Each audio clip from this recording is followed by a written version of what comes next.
Thank you, Alice. You've been a big help.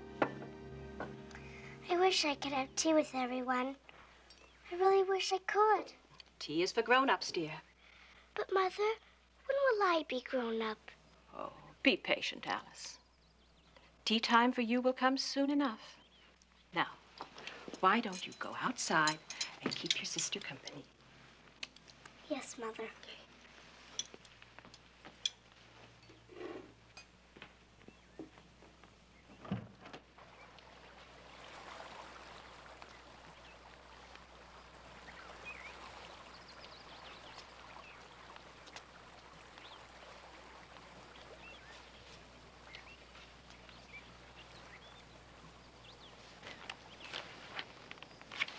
You know, I really do wish you'd tell me. Just what good is a book without any pictures? Looks so dull. I mean, it really does. You'll understand soon enough when you grow up. Look, I'm already 7.5. I think that's quite grown up. And I really do wish you'd stop talking to me as though I was a child. But you are still a child, Alice. You can't really think that you're a grown-up. Yes, I do. Almost. I mean, just how on earth am I supposed to know when I'm grown up or not? Would you mind telling me that? There are a lot of ways to know that. Well, then tell me. At least a hint. Well, for one thing, you have to be much taller to be grown up. And you won't cry as much. You are a bit of a crybaby. I am not. I don't cry much at all. Hardly ever. Well, when you've grown up, you'll cry much less than you do now. And one of the best ways to know if you've grown up is when Mother asks you to join the rest of the grown-ups for tea.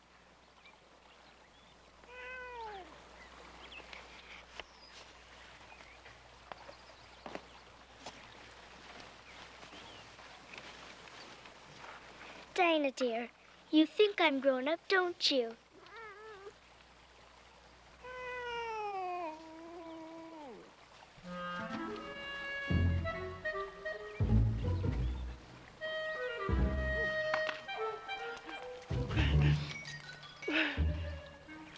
Oh, dear. I shall be too late.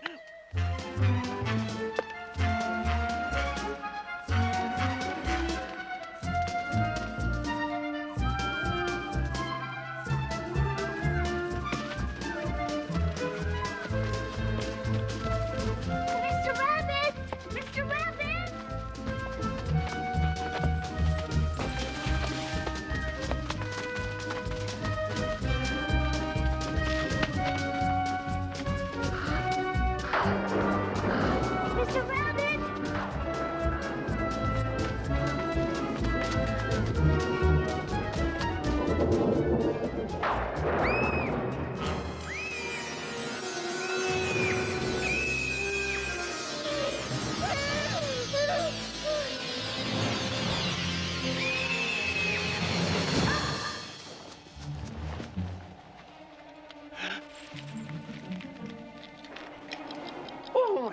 Ears and whiskers, how late it's getting. Mr.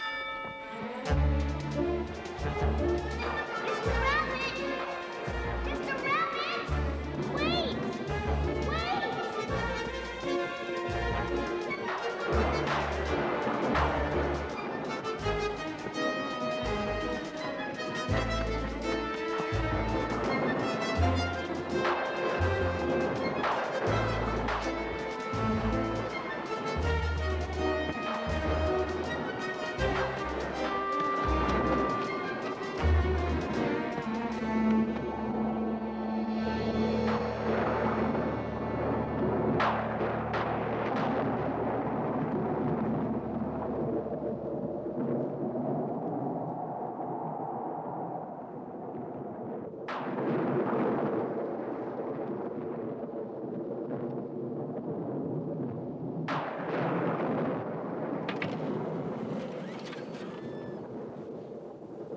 That's strange. I wonder how many there are.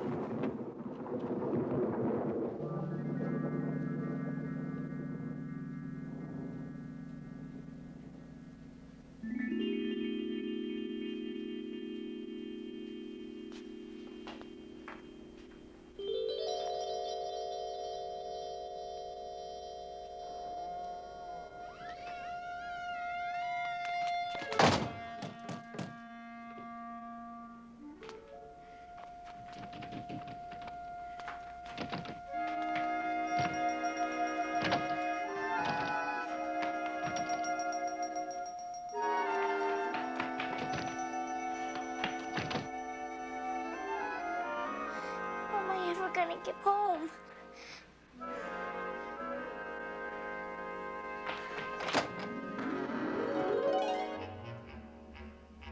Can't imagine who could fit through there. Unless it was for a mouse.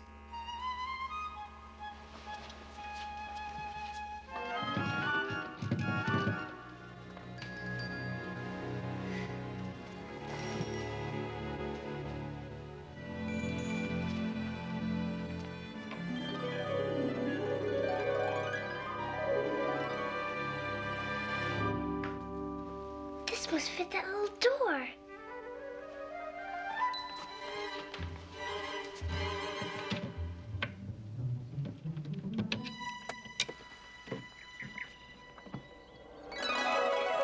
Oh, how beautiful. This must surely be the way home.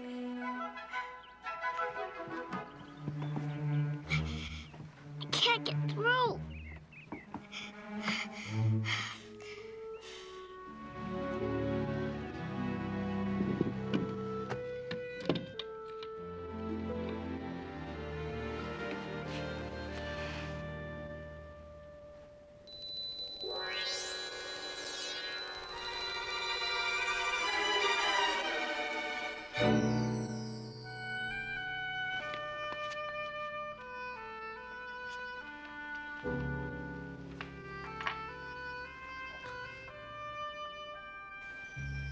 It's all very well to say, drink me.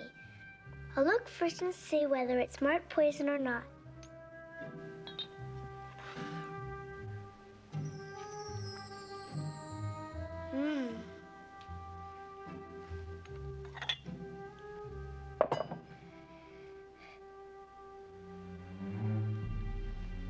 Oh. Boy, I feel so strange. Oh, my.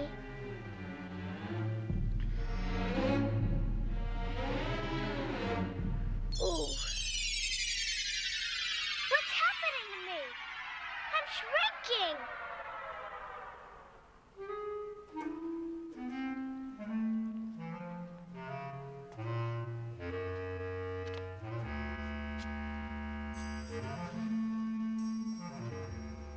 I'm so small.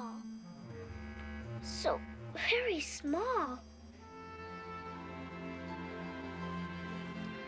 But now at least I'm the right size for going through the little door.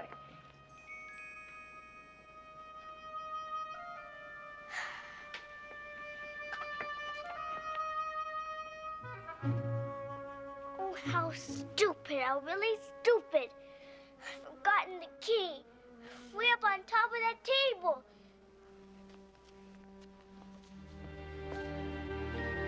Come on now, Alice. There's no use starting to cry. Stop at this moment. Stop, stop, stop!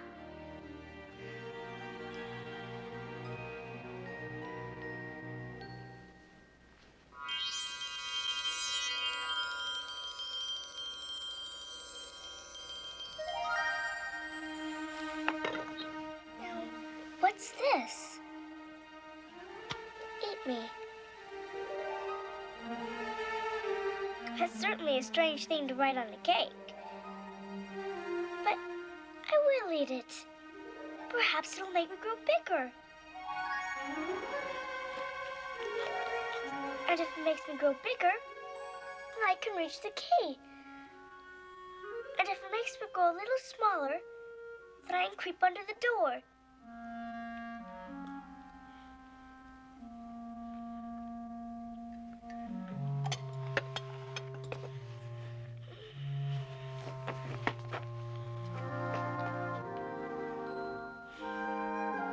Bigger or smaller? Which way? I think I'm staying the same size.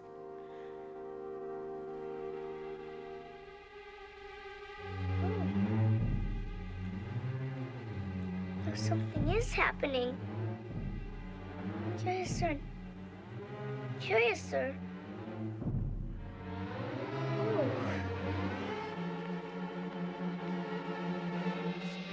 Now I'm opening up like a telescope.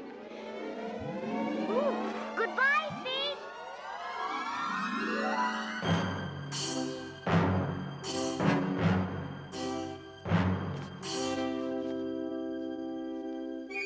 So big now I'll never get through that little door. I want to go home. I want to go home.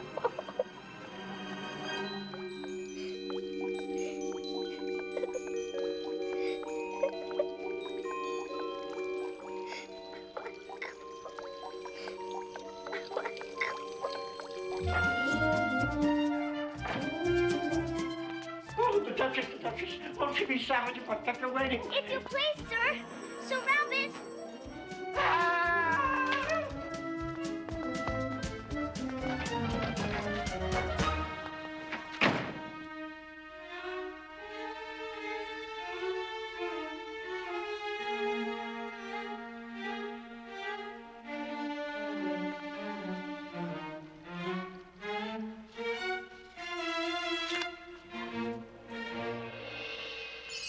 What's happening now?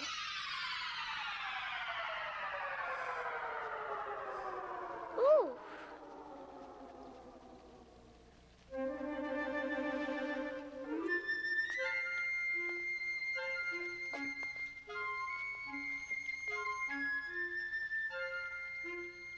It's the fan that's making me shrink. Oh, that was a narrow escape.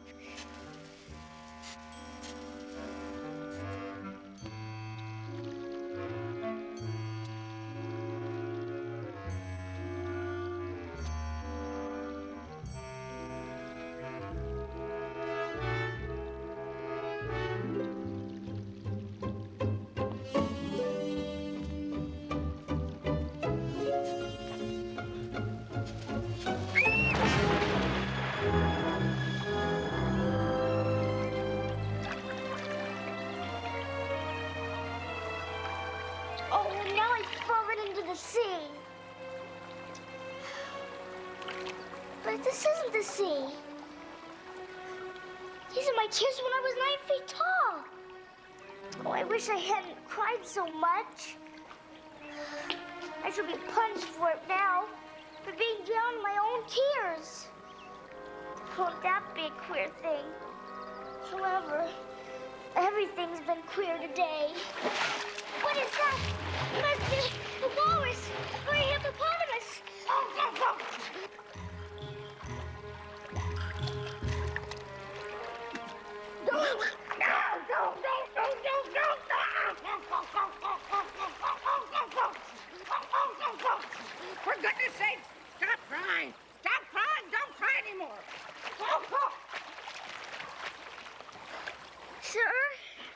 Me? Do you know the way out of here? I'm a stranger here myself.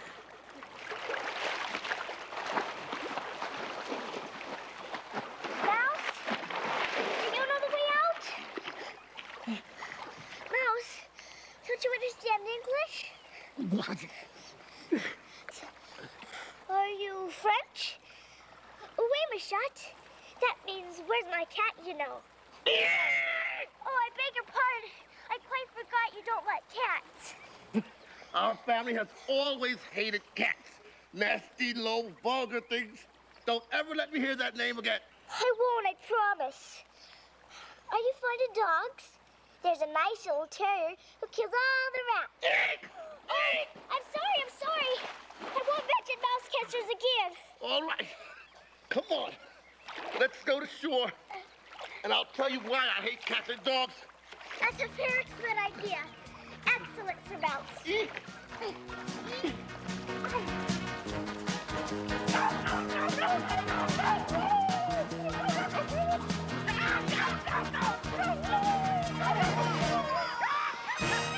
I hate dogs and I hate cats. I'm also not too fond of bats. I'm a helpless little fellow, consequently rather yellow. Now you may think that dogs are sweet since they love to snuggle at your feet. But to me, they're oh so large that I tremble when they charge. Now certain words like big and small mean what? Would you please tell me? To me, all cats are 10 feet tall, so I worry when they smell me. I run from owls, I hide from hawks, I scurry from whatever squawks. I'm a coward from my whiskers to my spats. I hate dogs and cats.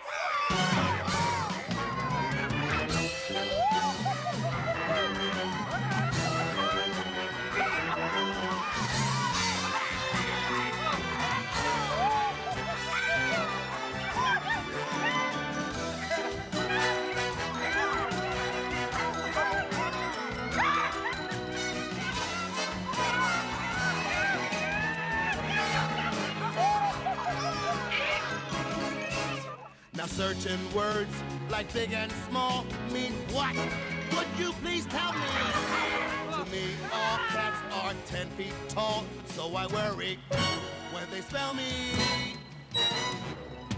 I run from owls, I hide from hawks, I scurry from whatever squawks. I'm a coward from my whiskers to my spine.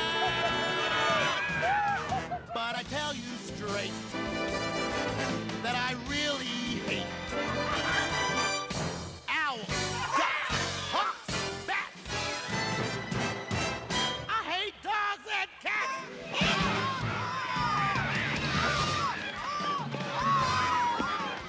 Hey, what are you running for? Wait a minute.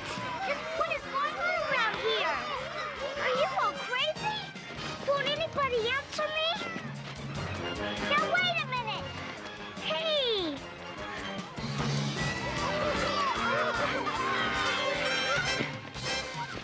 Now I know what it means to act like animals. Somebody should teach you all proper manners.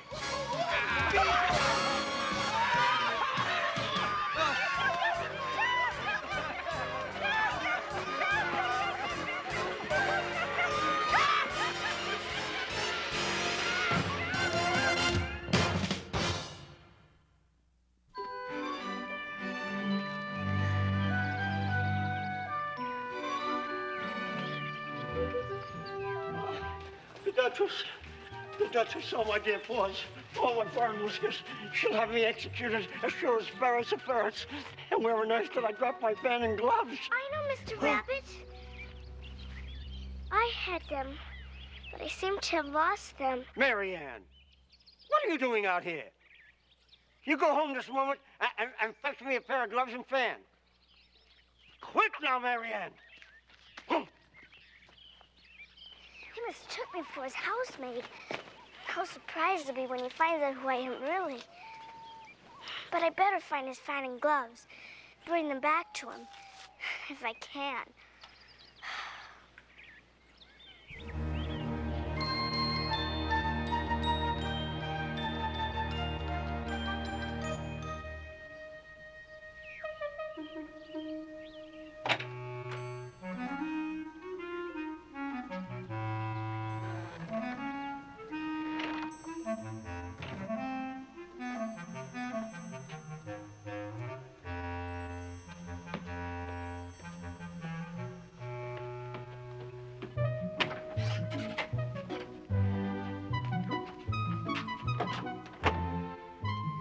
Seems so silly to be running errands for a rabbit. I suppose Dinah will be giving me orders next. Like, Alice, come here directly and watch this mouse hole till I get back.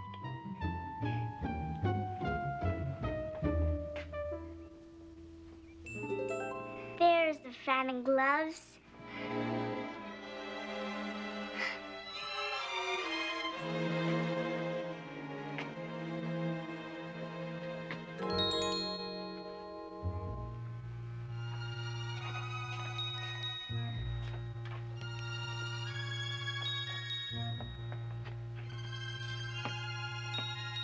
I know something interesting is sure to happen whenever I eat or drink anything. So I'll just see what this bottle does.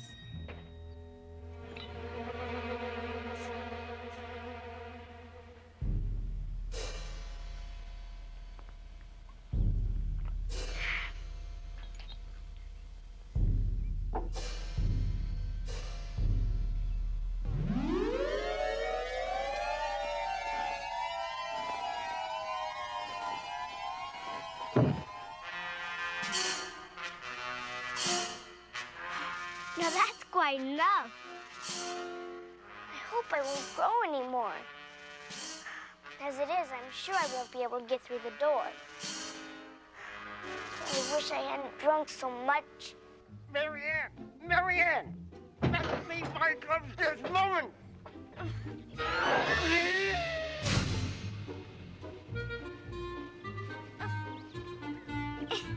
Hat! Hat! Where are you? Back here digging for apples, Your Honor. Digging for apples indeed.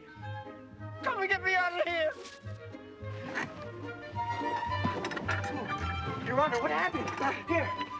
Go! Pat! Pat! What's that in the window?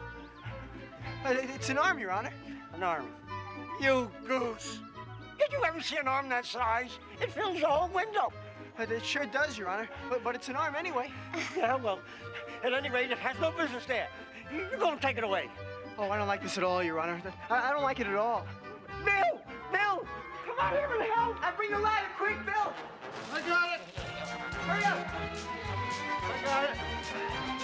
Oh! What are you doing, Bill? Here, what are you doing? Get up on the roof. Oh, my goodness. Hurry, Bill! Look, you think the roof will hold it? Oh, my goodness.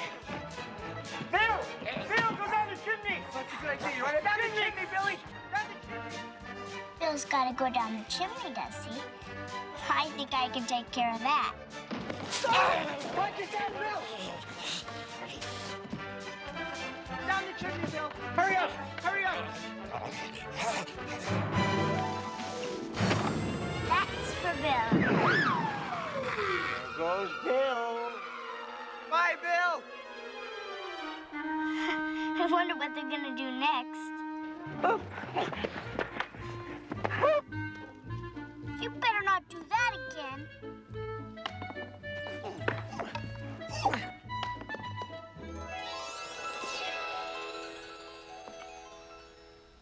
Such little cakes.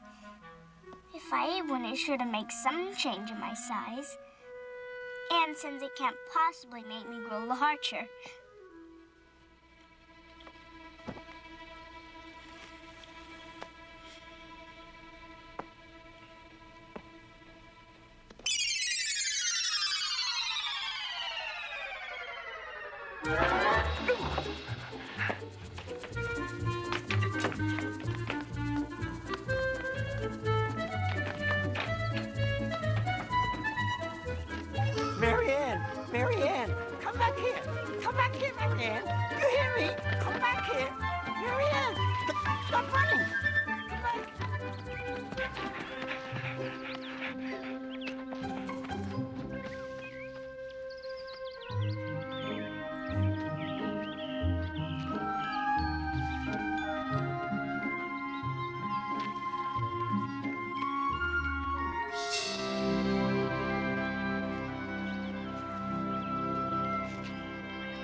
I hardly know, sir. I knew who I was when I got up this morning, but I keep changing sizes, and I'm afraid I'll never find my way home again. Explain yourself. I can't, sir, because I'm not myself, you see. No, I don't see. Well, being so many sizes in one day is very confusing to a little girl. No, it isn't. Well, perhaps you haven't found it so yet. But when you have to turn into a chrysalis and then a butterfly, you'll feel a little bit queer then, won't you? Not a bit. Well, it would feel very queer to me. You? Who are you? Well, I think you ought to tell me who you are first. Why? Well, I don't know exactly. Besides, I think you're very rude. Goodbye. Wait. I've got something very important to say to you. What? Keep your temper. Is that all you have to say to me? Well, no. I was also curious about your earlier remark. So you think you've changed, do you? I definitely have. In fact, I think I've actually grown up quite a bit. But I can't quite remember. Why not? Well, there are a lot of things. Oh, like when I tried to recite one of my favorite poems. It came out all wrong. Well, try You Are Old Father William and see how that comes out. Do you know that poem? Of course. Let me see. It starts... You... Wait. Let me help you.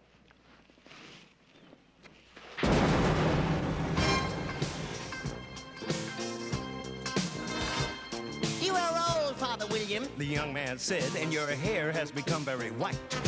And yet you incessantly stand on your head. Do you think at your age it is right?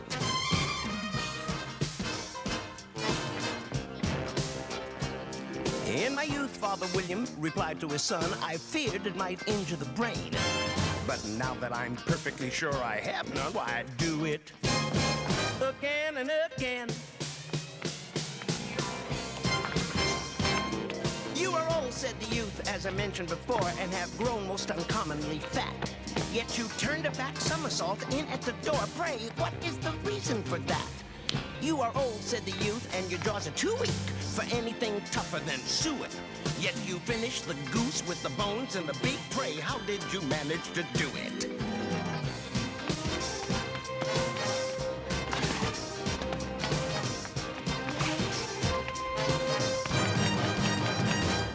You are old, said the youth, and one would hardly suppose that your eye was as steady as ever. Yet you balanced an eel on the end of your nose. What made you so awfully clever?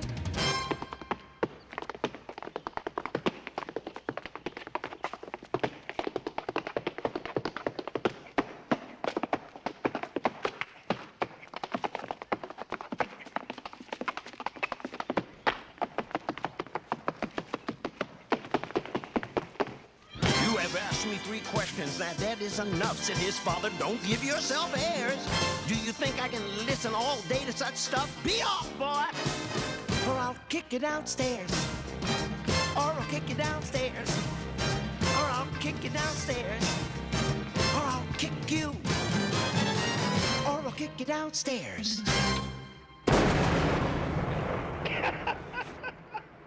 That was excellent. Now, what size do you want to be, little girl? Well, I should like to be a little larger, sir. This is such a wretched height to be, you know. Oh?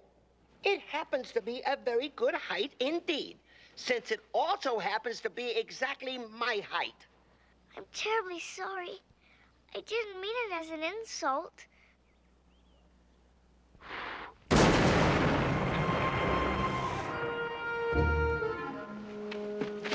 Mr. Caterpillar?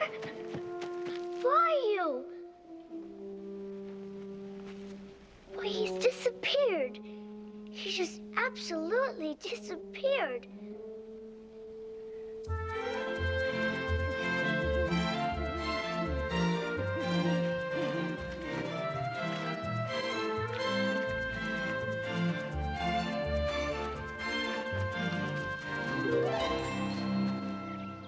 Surely someone here can tell me the way to go home.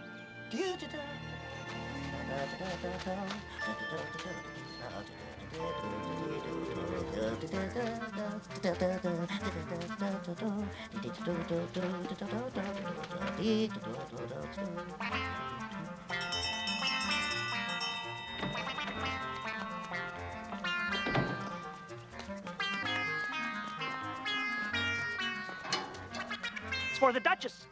It's an invitation from the Queen to play croquet.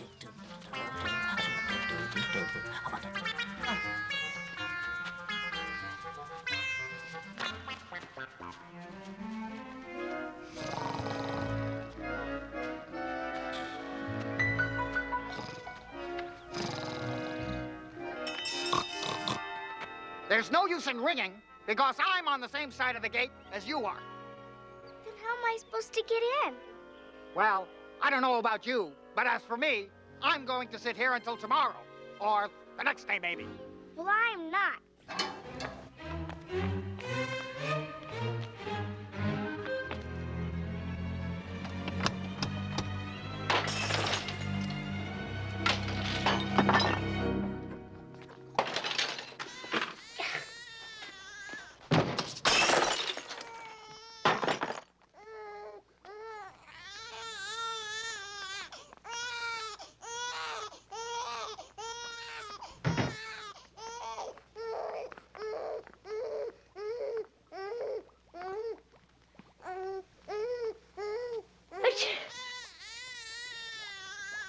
Oh, there's certainly too much pepper in that soup. Not in my soup. Oh, no.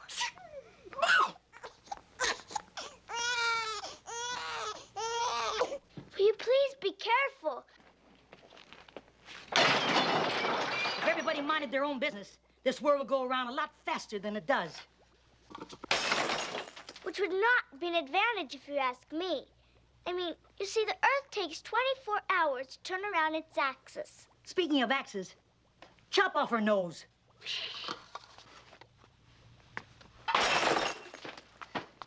You are acting very hateful to that baby. Am I? Well, my dear, there's something to say for hatred, for rudeness, and for spite. Oh, no, my friend, we can't pretend that everything's sweetness and light. There's something to say for trouble, for nastiness and gloom. Just try to be cheerful and you'll get an earful of your impending doom. This world is not a paradise, if indeed it ever was.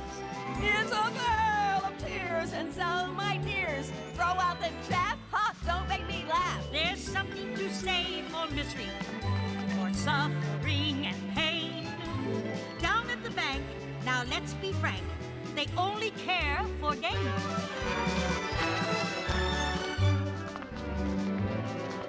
There's something to say for frowning. Why must we always smile? Forget all your dreams, resort to schemes, and in just a little while, The best laid plans of mice and men we'll all come crashing down again, and we'll all despise each other in the grandest style.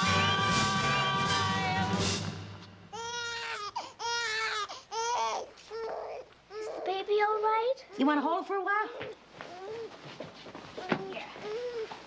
Here, I have to get ready. I'm playing croquet with the Queen.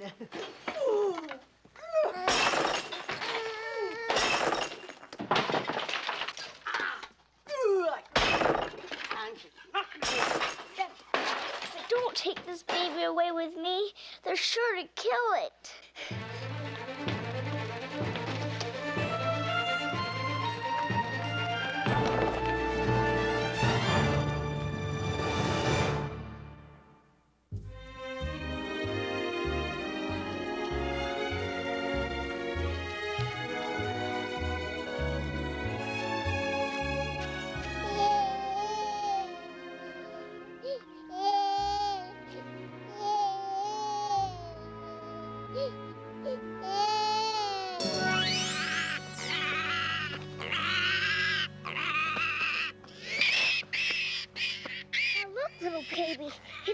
going to turn into a pig, then I'll have nothing more to do with you.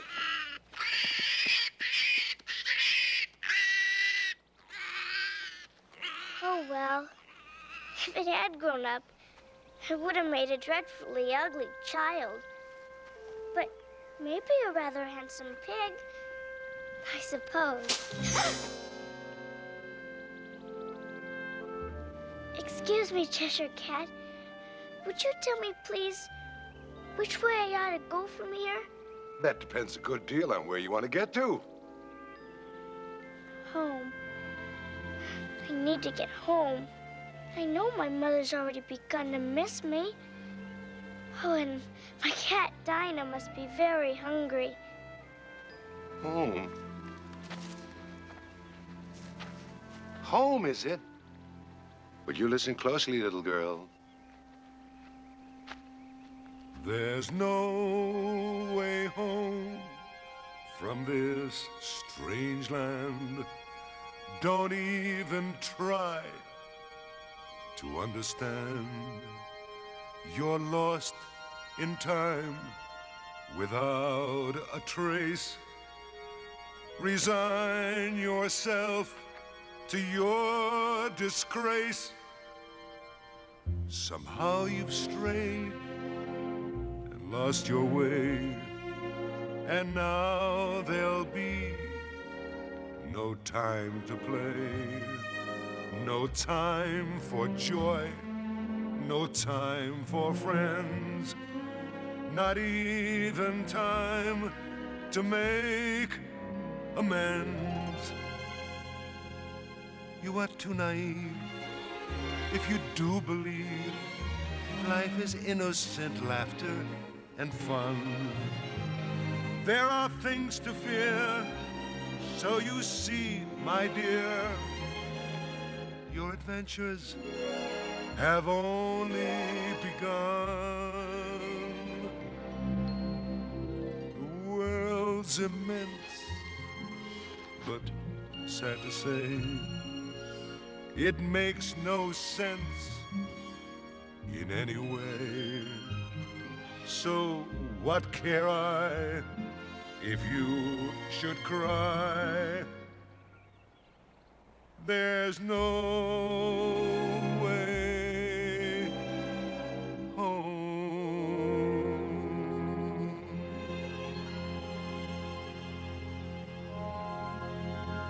I think you're a mean old cat.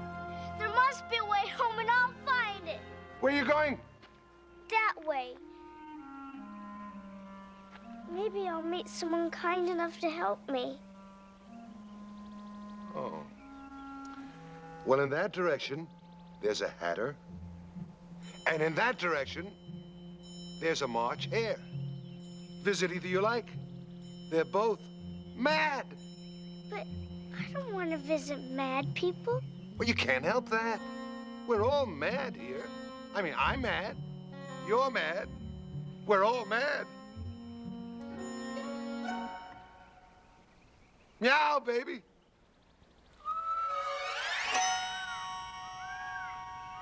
Well, a head without a cat is the most curious thing I've ever seen in my whole life.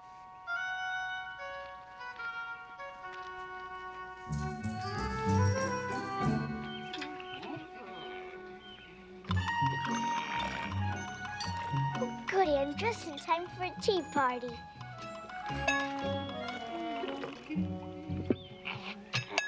May I introduce myself? No, you may not. But aren't introductions proper at a tea party? My dear child, if you want an introduction, go and get yourself an orchestra. They'll give you a good 4-bar introduction.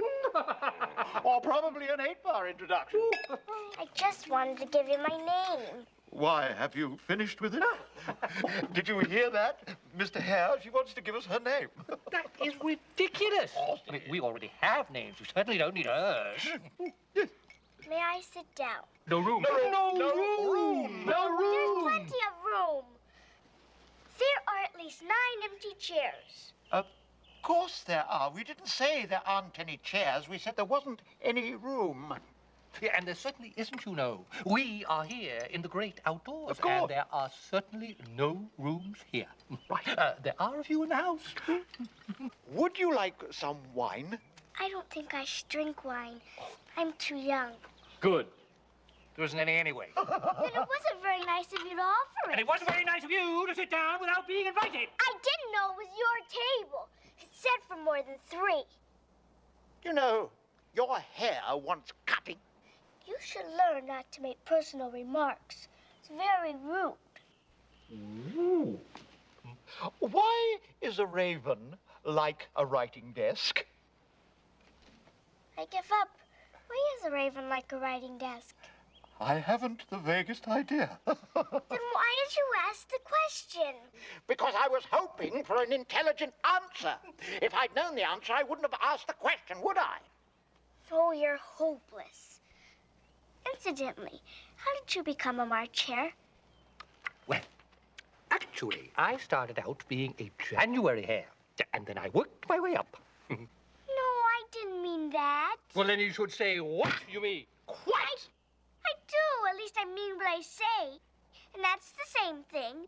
It isn't the same thing at all. I mean, you might just as well say, I see what I eat is the same as I eat what I see. I give up.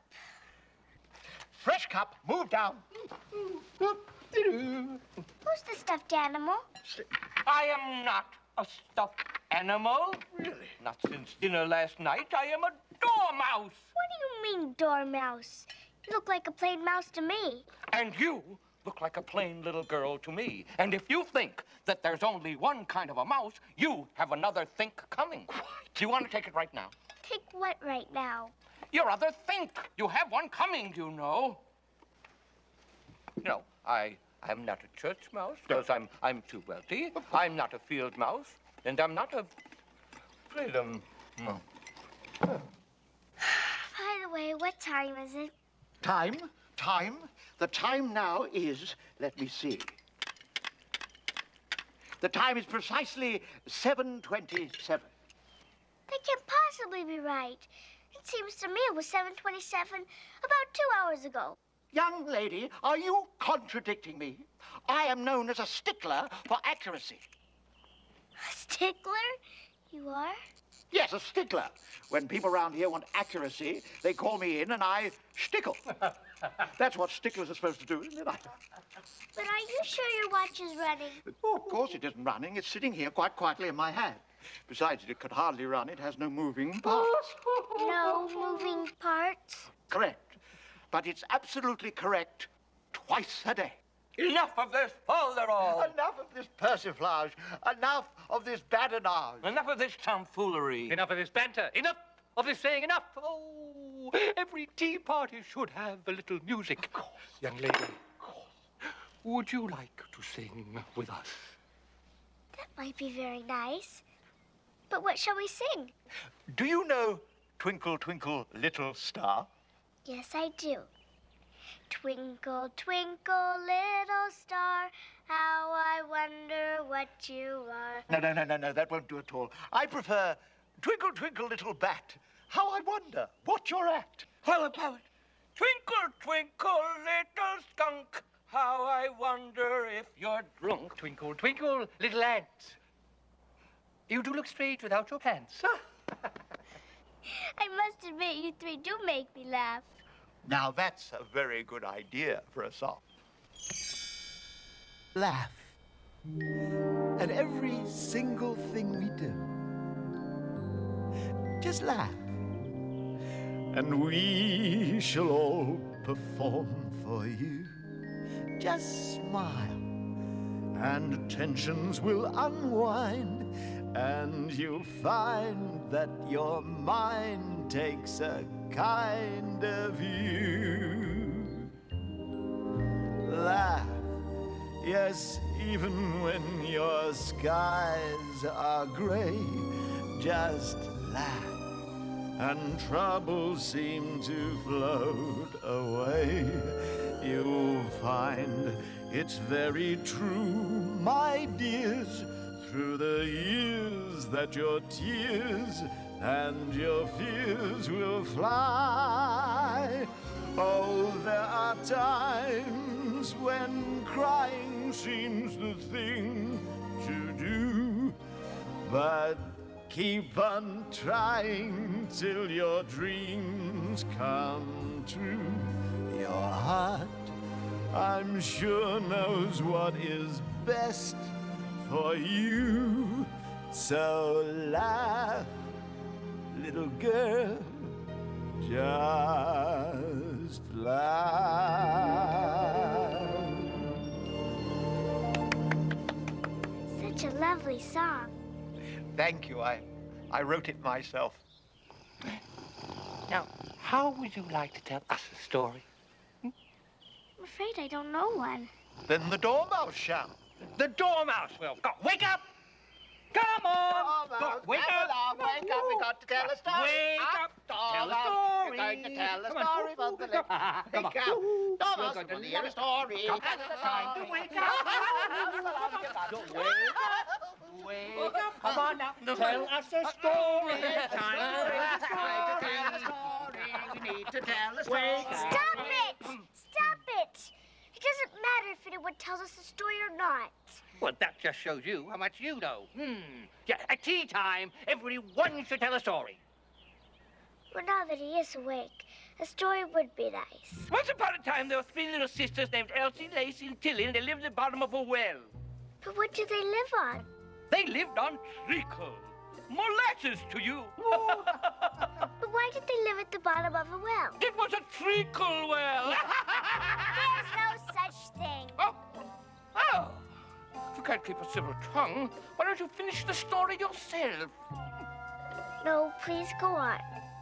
Well, these 3 little sisters, they were learning how to draw, you know. And what did they draw? Treacle! I want a fresh cup.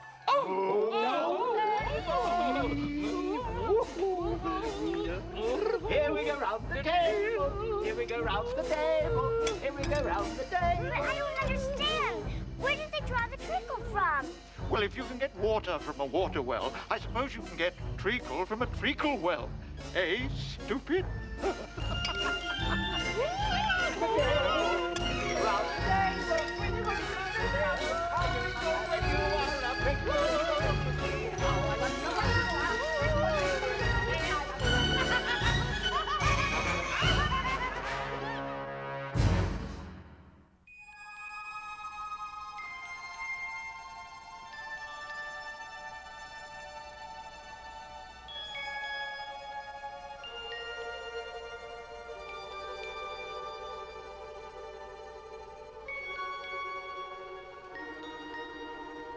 Hello, little fawn. Don't be afraid, I won't hurt you.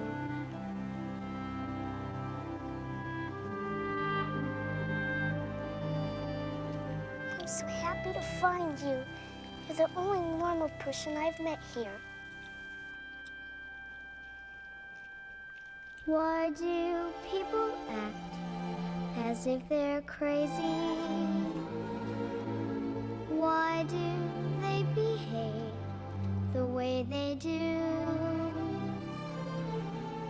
Don't they understand that the things I've planned are dreams that I demand come true? Why can't they be kind to one another and see the beauty of the golden rule? Will there come a spring when we'll know how to sing that there are better things to do? Will there come a day we'll all know how to say I love you? I love you.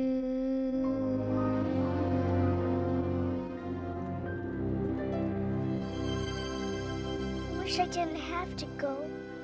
I really must. So you can find your mother, and I can find mine.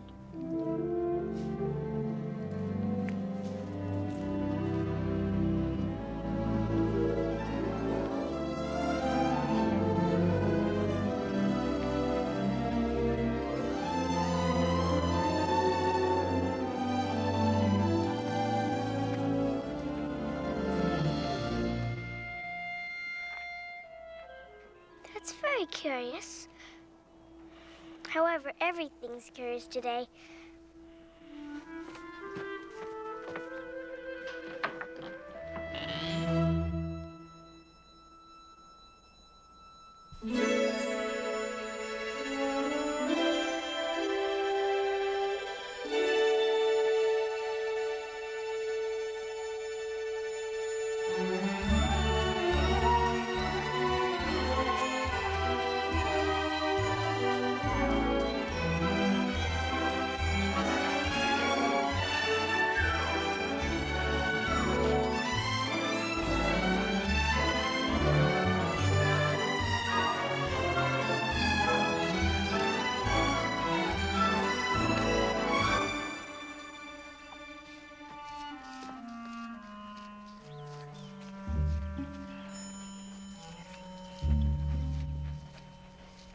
Excuse me, sirs. But would you tell me, please, why you're painting those roses? The fact is, you see, miss, this here ought to have been a red rose bush, and we put a white one in by mistake. Yes, and if the Queen was to find out, she'd cut our heads off, you know? The Queen, here comes the Queen!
Who is what?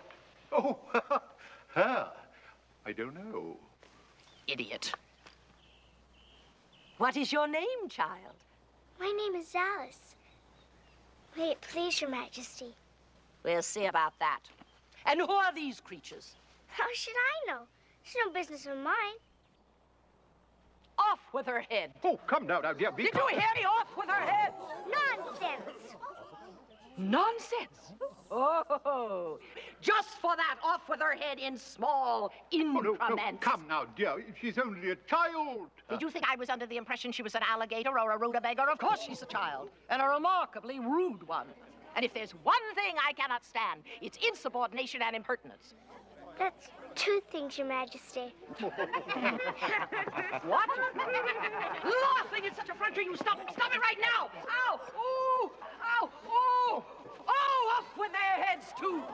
My dear, you must not excite yourself. Really? When there are people who annoy you or seem determined to destroy you, there's just one thing that must be done. Off with their heads. Oh, that's rather drastic, isn't it, dear?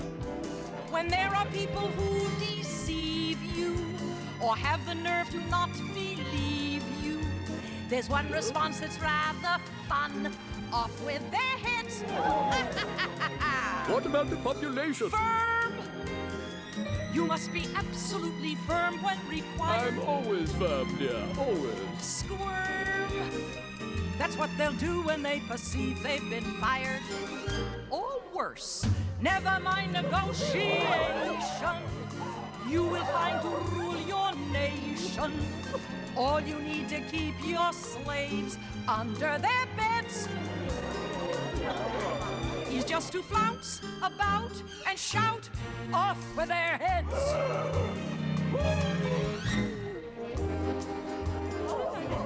You make it all sound so simple. It is simple, my dear. They're all simple-minded. Off with their heads. Firm! Yes, of course, dear. You must be absolutely firm when required. I'm going to try to be firm about it. Yes. Squirm! Darling. That's what they'll do when they perceive they've been fired. Or worse, never mind negotiation. You will find to rule your nation. All you need to keep your slaves under their beds is just to flounce about and shout off with their heads. I suppose you're right as usual. I am always right, my dear. It is simply... Didn't I tell you this morning that heads would roll? Yes, indeed you did, dear, but you know it's an extraordinary thing. Heads do not roll as they used to. Nowadays they just clump down on the ground and stay there. Ah, there's that impertinent child. Alice, would you come here a minute, dear? Can you play croquet? Why, yes, Your Majesty. Although I shouldn't be able to if I had no head. If you think such conditions are going to make me change my mind, you are quite mistaken. Your head is as good as gone. But since you still have it, we might as well put it to some sensible use. Come along to the game. Oh, yes.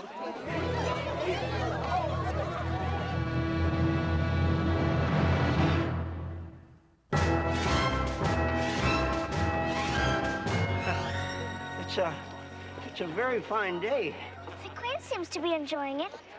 She loves to chop off heads. Oh, well, the Queen is very excitable. She even ordered the execution of a very dear friend, the Duchess. What for? Did you say what a pity? No, I didn't. I said what for. Oh, it was a dreadful offense. She boxed the Queen's ears.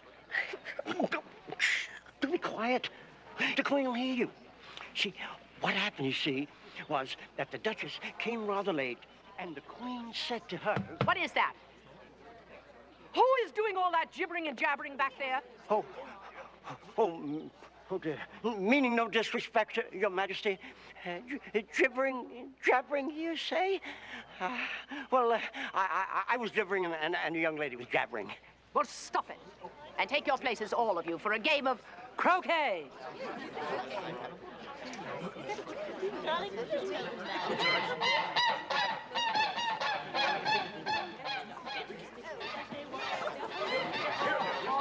Well, tell me, Alice, my dear, are you a skillful croquet player? Well, I do beat my sister. At least sometimes. Who's the best player here? I really don't know. Her Majesty always manages to win. And if anyone ever gets close, it's always the same thing. Off with their heads. Excuse me, Your Majesty. I don't see any mallets. What are we going to use for mallets? These flamingos, of course. Of course, of course. And what are we to use for croquet balls? Guinea pigs. He's as keen as mustard. What are we to use for wickets? We do have to hit the ball through something, don't we? Wickets, assume your positions. Oh, you oaf, you move much too slowly. Off with his head. It's going to be very difficult, dear, in that position. They're dreadfully fond of beheading people here. Wouldn't you say? The great wonder is there's anyone left here with the head at all. You impertinent child, wipe that smile off your face. Is that smile quite gone? It's left the young lady's face. But it seems to have reappeared elsewhere.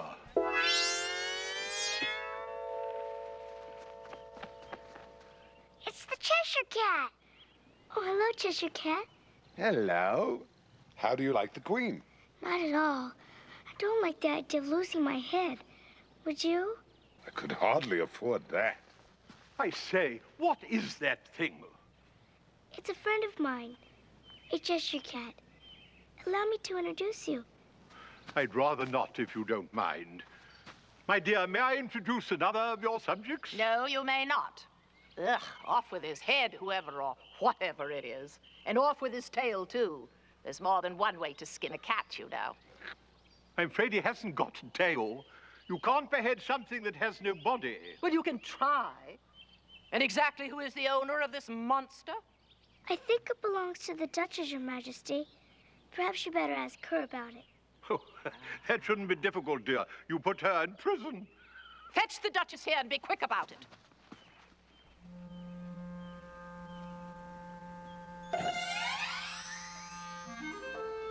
When I get home, I've such wonderful stories to tell about kings and queens, strange creatures in such strange lands.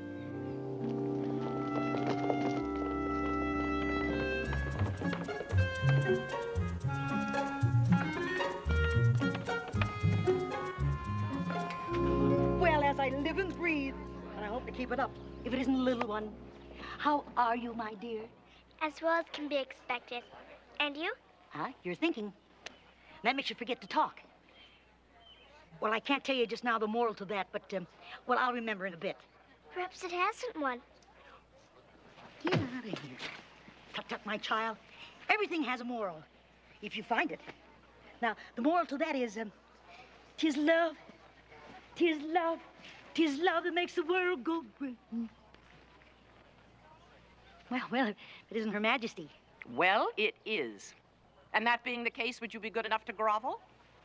Grovel? Yes, right here on the gravel. Do you think I'm ready for groveling? Now, I give you a choice. Either you or your head must be off, and at once. Oh, well, then, I accept your generous offer, Your Majesty. Yes, I do. Ta-ta. Get out of here. Bad riddance to good rubbish. With all due respect, Your Majesty, I think you've got that backwards. Oh, have I? Bad rubbish to good riddance. No, it's good riddance to bad rubbish. What mockery. Speaking of mockery, have you met the mock turtle yet? I don't think so, Your Majesty. But then, I don't even know what a mock turtle is. Why, it's the thing mock turtle soup is made from. Oh, you must meet him. Now, you just follow that path and you'll see him. I must attend to some executions.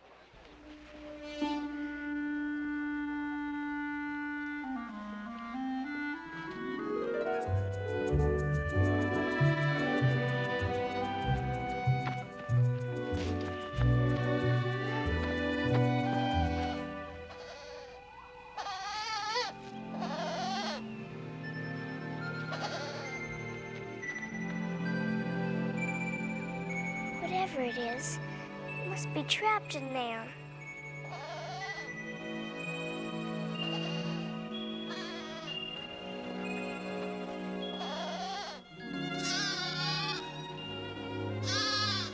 Oh, that poor little goat.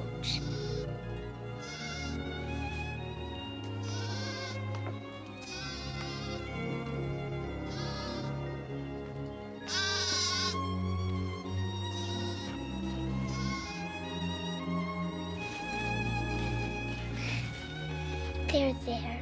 Don't cry.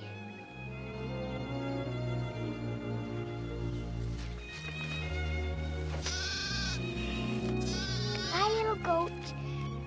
You hurry back to your mother. I'm sure sure she misses you. I'm sure mine does, too.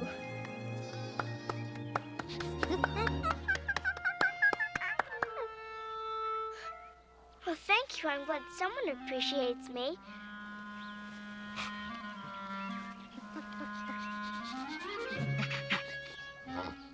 Thank you.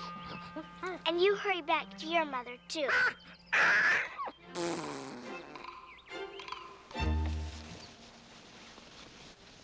Goodbye.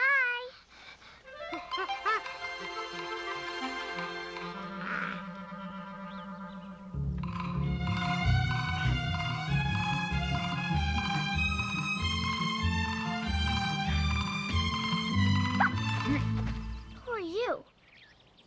Are you a mock turtle? A mock turtle? Do I look like a mock turtle? Can't you tell a genuine griffin when you see one? I'm so sorry, Mr. Griffin. Her Majesty told me that I'd meet the mock turtle here. Oh, you mean that off with his head queen? She's a flibbity-gibbet. Flibbity-gibbet, flibbity-gibbet, flibbity-gibbet. Flippity what? A silly ninny. All the executions she orders, they never come about. They're all her fancy. But why does she even order them? Why? Why? The eternal why of a child. Ah, but enough of my griffosophy. I'll take her to the mock turtle. Come on. Everybody says come on. I never was to order around before in all my life. Never. Come on.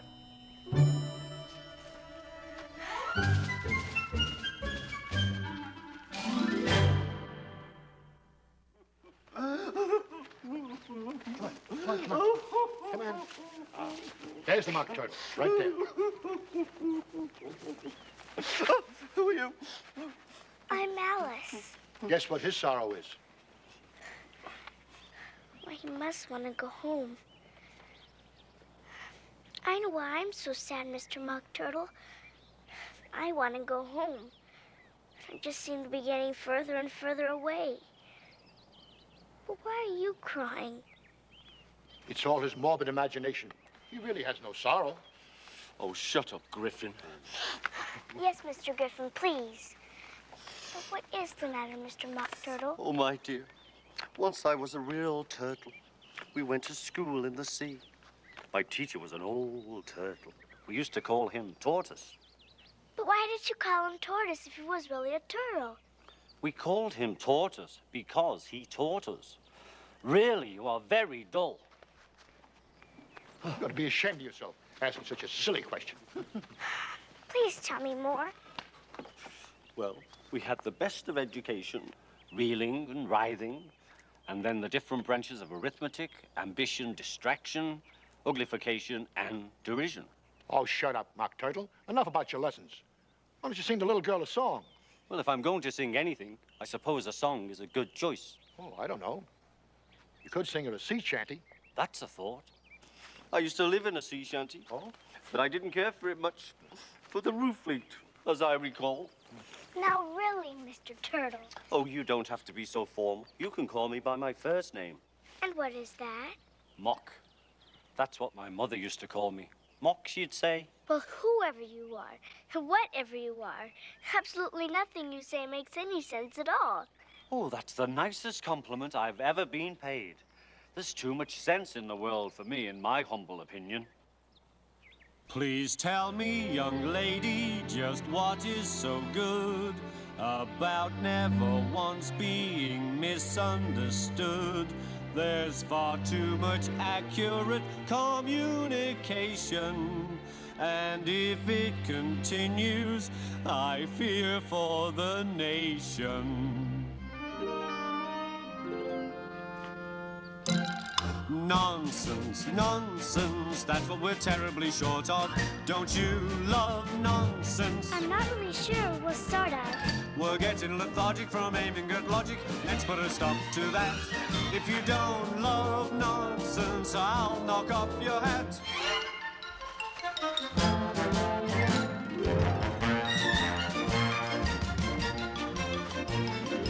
Nonsense, Nonsense, nonsense, simply can't do without it. Burn incense to nonsense and sing us a song about it. Let young Master Billy be hopelessly silly until he is blue in the face. We must never be grave, 'tis nonsense will save the blooming human race.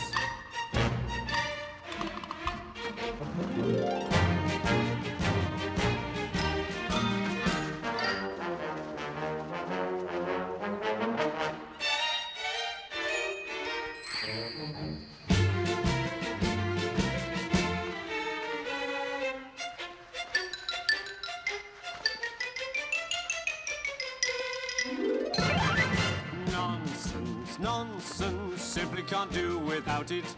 Burn incense to nonsense and sing us a song about it. Let young Master Billy be hopelessly silly until he is blue in the face.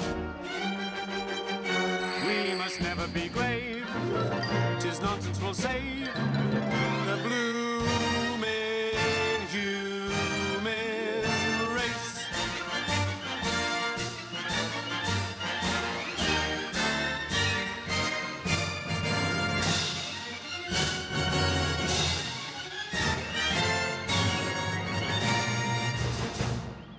Now, tell us about your adventures. Well, I would tell you my adventures beginning from this morning. There's no use going back to yesterday, because I was a different person then. The trial's beginning! The trial's beginning! Come on, come on. What trial is it? Never mind, come on. Bye, Alice. Bye, Griffin.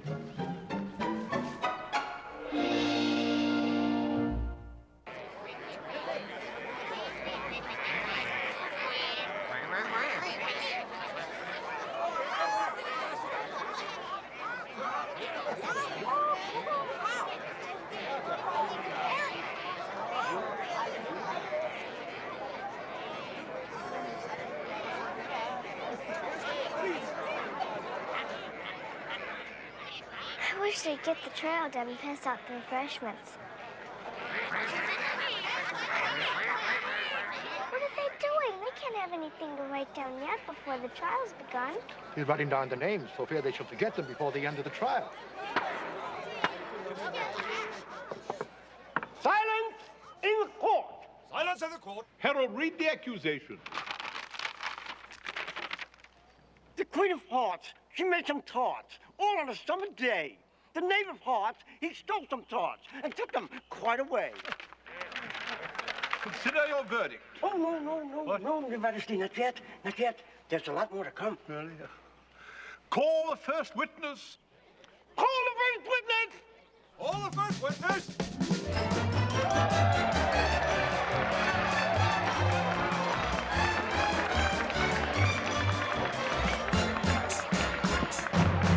I beg your pardon, Your Majesty. I was just finishing my tea when they dragged me in here. You should have finished your tea. When did you begin? The 14th of March, I think. 15, 16. Oh, don't be impertinent. Give your evidence or I'll have you executed on the spot. Oh, my dear, did you hear that? Bravo! Oh, Your Honor, I'm a very poor man. And I had just begun my tea, not more than a week or so ago. And what with the bread and butter getting thinner and the twinkling of the tea. The twinkling of the what? It began with the tea. Well, of course, twinkling begins with the tea. Everybody knows that. Do you think I'm a dunce? Your Honor, I'm a poor man, and most things began to twinkle after that. Only the March Hare said... I didn't. You did. I didn't. You did. I didn't. You did. Why deny it? Be a good sport. I'll explain it to all of the court. I offered you tea and you drank a quart. I didn't. You did.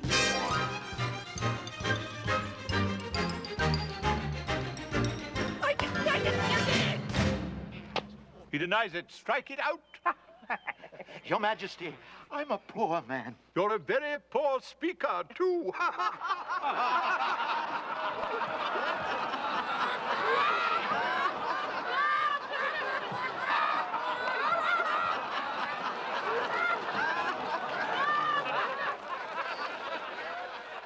If that's all you know about the case, you may stand down. Stand down, Your Majesty? but I can hardly get any lower. I'm on the floor as it is.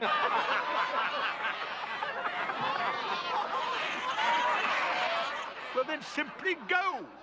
Of course. And just take his head off outside. Where he goes, I go. Call the next witness. Call the next witness. Call the next witness.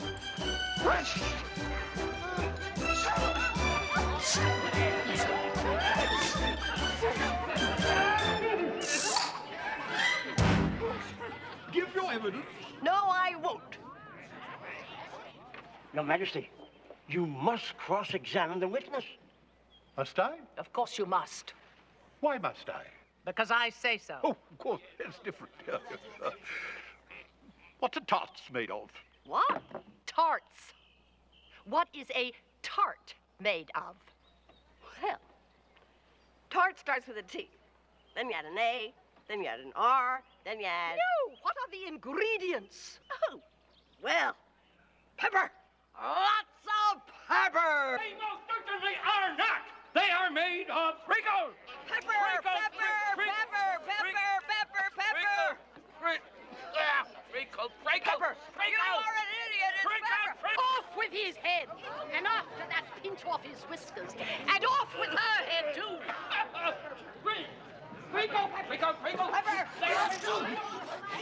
Thank you for taking over the cross-examination, my dear. It was giving me rather a headache. Well, if these examinations are really supposed to be cross, I am much better at that sort of thing than you are. How true, how true. Have we a verdict? You haven't got any evidence yet. Silence! Oh. What's the matter? What's the matter?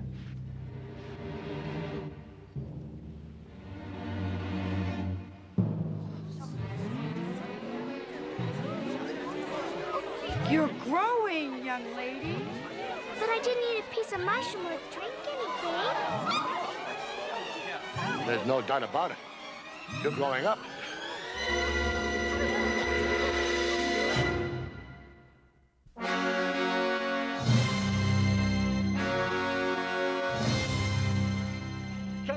Can you hear me up there?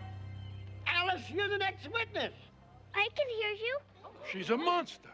The Queen should chop her down to size right now. What do you know about this business? Nothing. Nothing whatever? Nothing whatever. Oh, that's very important. How could it possibly be important? Unimportant, Your Majesty, means of course.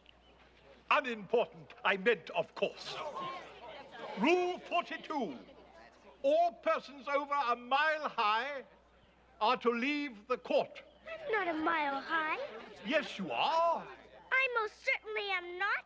Nearly 2 miles high. I don't mean to be rude, Your Highness, but you really don't know what you're talking about. Besides, it's not a regular rule. You invented it just now. Young lady, that is the oldest rule in the book. Then it ought to be number 1. Give me a verdict. Give me a verdict. But there's more evidence to come here. Please, Your Majesty, a very important envelope has just been found. Why don't you just let the poor prisoner go? You can see he's a nice man. What's in the envelope? Your Majesty, a set of verses. Your Majesty, please. I didn't write them.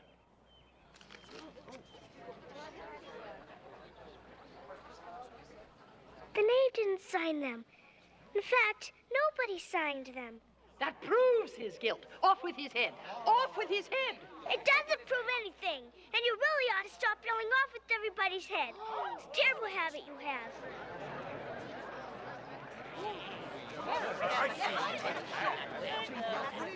Silence! Silence! Just set the prisoner free and let him go home. His family probably misses him very much. And one of the worst feelings in the whole world is to be homesick. I ought to know. Give me a verdict. Give me a verdict.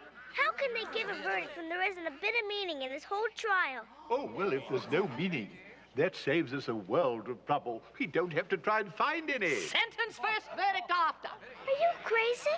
You can't have the sentence first. Hold your tongue. I will not hold my tongue. Hold yours. Oh, off with her head! Off with her head! Get her! Grab her! Grab her! Off with her head! Off with her head! Off with her head! Off with her head! I'm not afraid of you. You're nothing but a pack of cards. Ouch! Stop it! Stop it! Wicked little thing!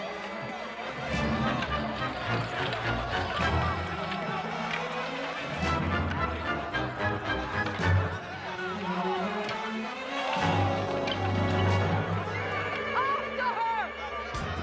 Faster! Faster! Get her! Catch her! Get her!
Father, Father, I'm back!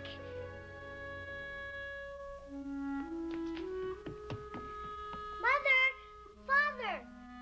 Anybody!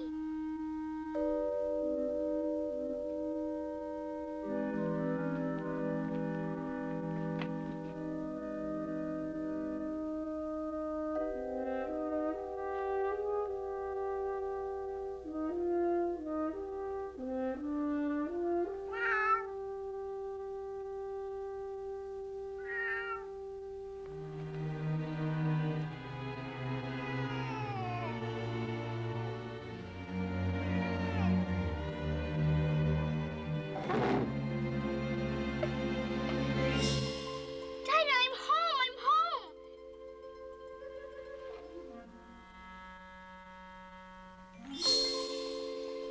What are you doing on that side of the mirror?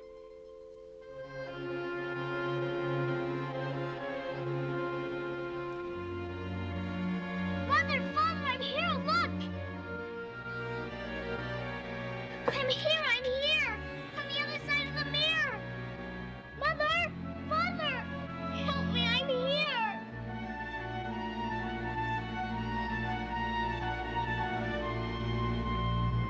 Mother! Father! I'm here! On the other side of the mirror!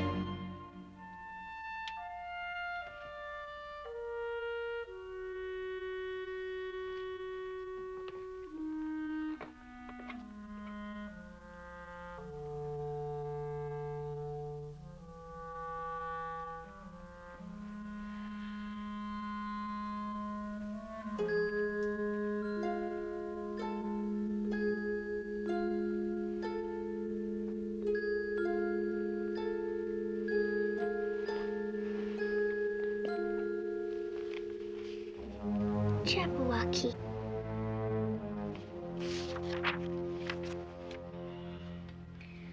'Twas Brillig and the slithy toes, to Gyre and Gimble and the Wabe.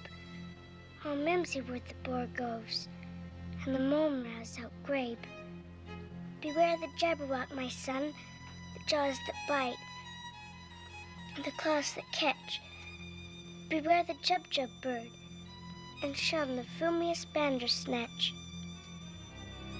I can just tell this is supposed to be a scary poem. It's a good thing I'm grown up, or I probably would be a little frightened.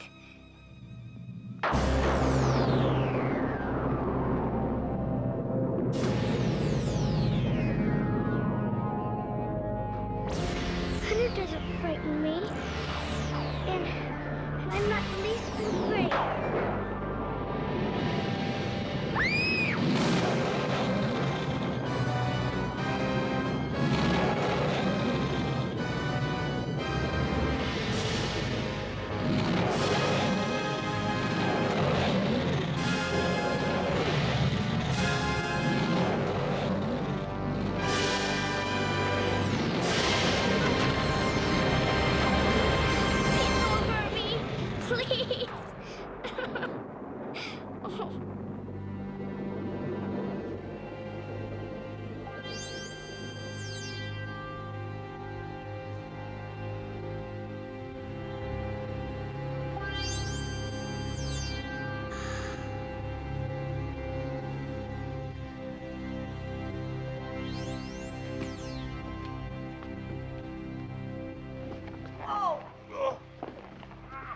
Oh. Terribly sorry. I really didn't mean to knock you all over. Hello? Hello? Are you all right, my dear? I think so. Oh, look at me. My dress is a mess. Hello? And I just had it made. I really don't think they can hear me. I'll see to a new one at once. Hello? And they can't see me either.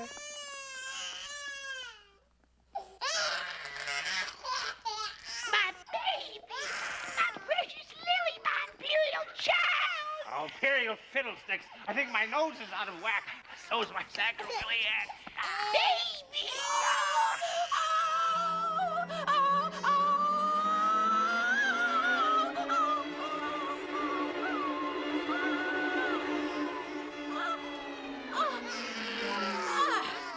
My baby!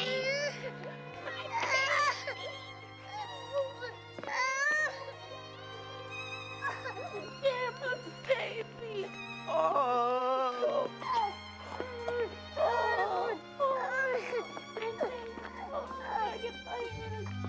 Mind the tornado. What tornado? The one that practically blew me up. Be careful. There's really a very strong wind. It's gonna take you hours to get on that table if I don't help you. Please don't make such faces. You're making me laugh so hard I can hardly hold you.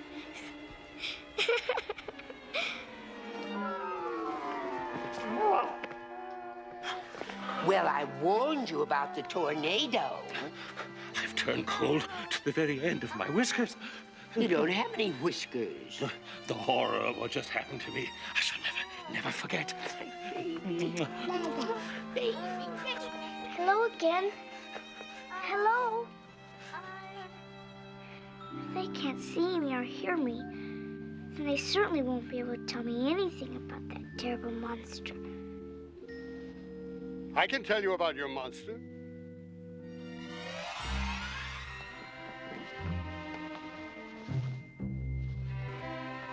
You can?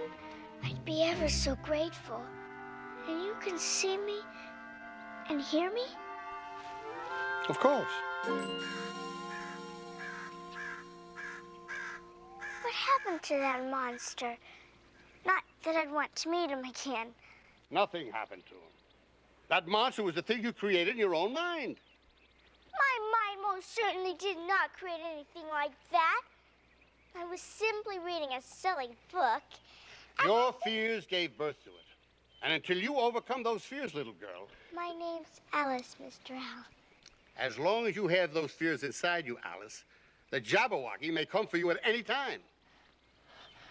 Well, I suppose there are some fears inside me. But please, I really must know how to get back through the mirror.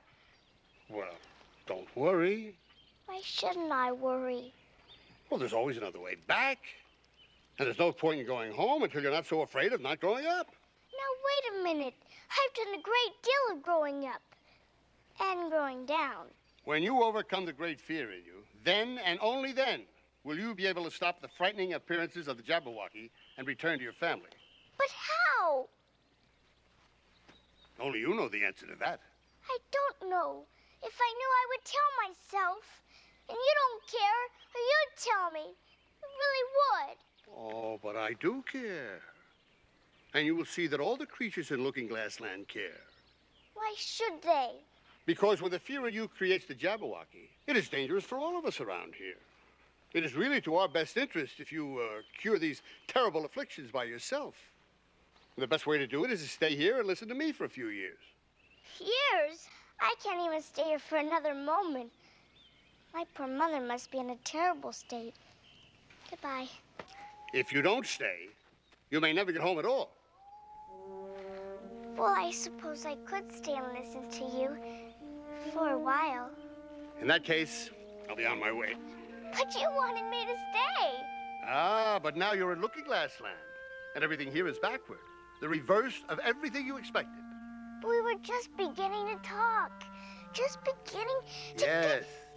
Yes, my dear. But here, beginnings are endings.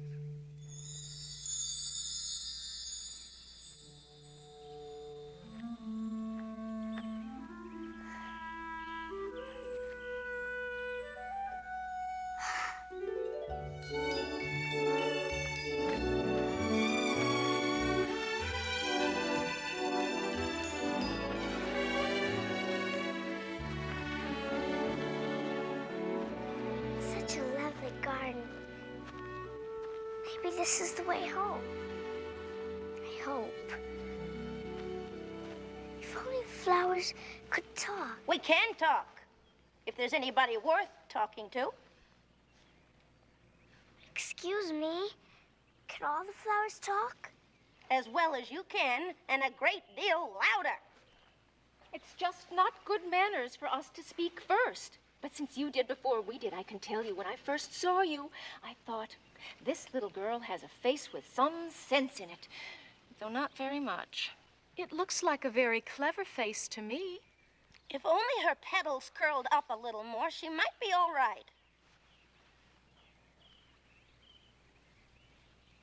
Aren't you frightened at being planted out here without anybody to take care of you? There's the tree close by.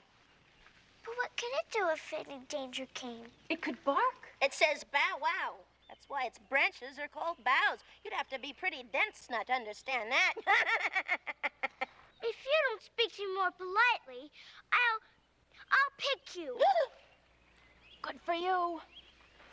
There's only one flower worse than the tiger lily, the daisy. When one speaks, they all speak. It's enough to make you faint the way they go on and on and on. Who is it you all talk? Been in many gardens before, but none of the flowers could talk. Put your hand down and feel the ground. Then you'll know why.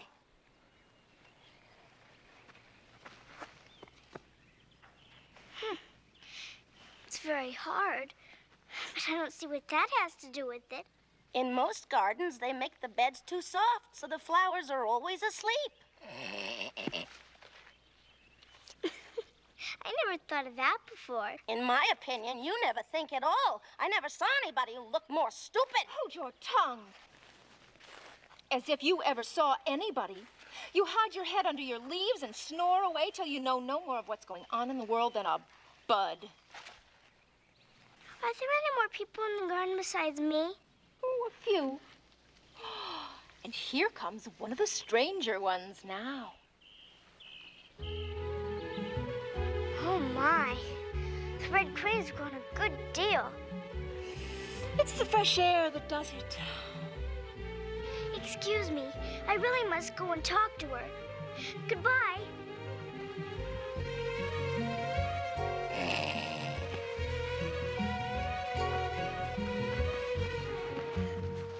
Where did you come from?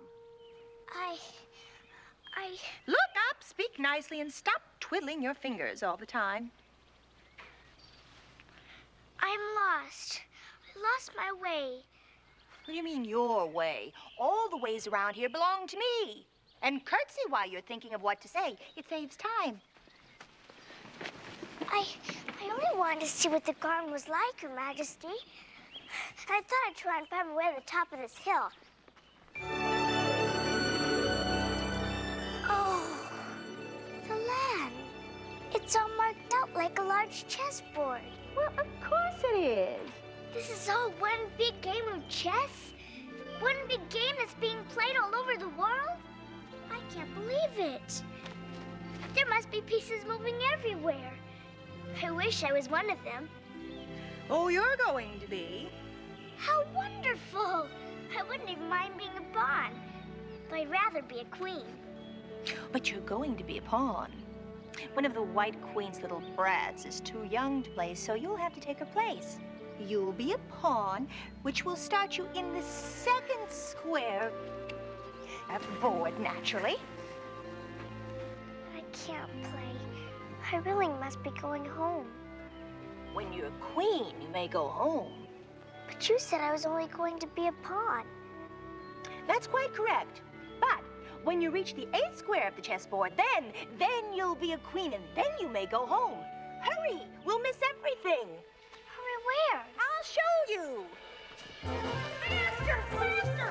I don't understand! Don't try to talk! Faster, faster! Wow!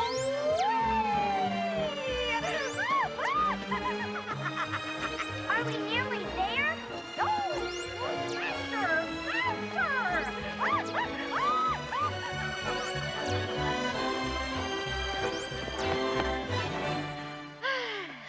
You may rest a little now.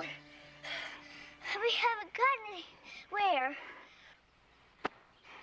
If you wanted to get anywhere, you'd have to run twice as fast as you did.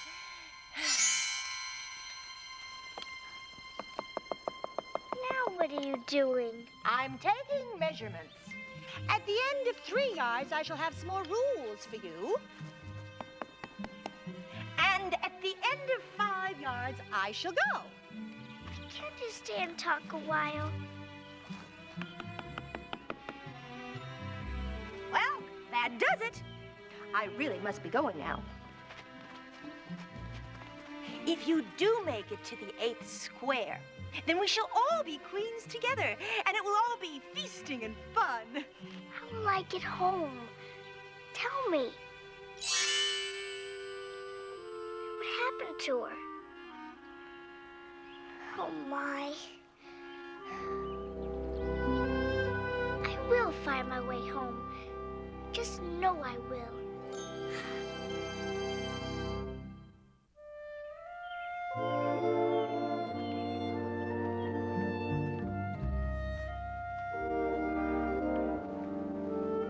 I want to get to the 8th square as quickly as possible.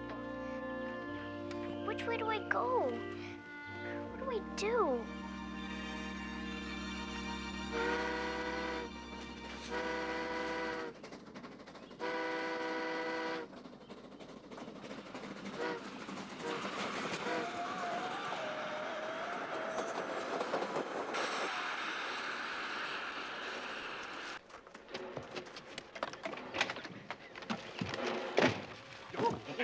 Well, what have we here?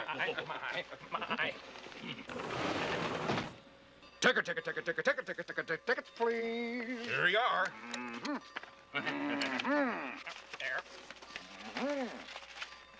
Show your ticket. Well, don't keep him waiting, child. His time is worth $1,000 a minute.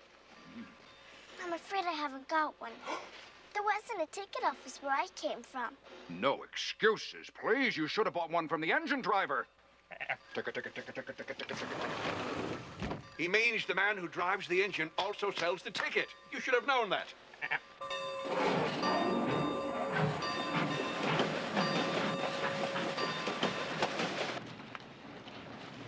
There's obviously no use in speaking to you people.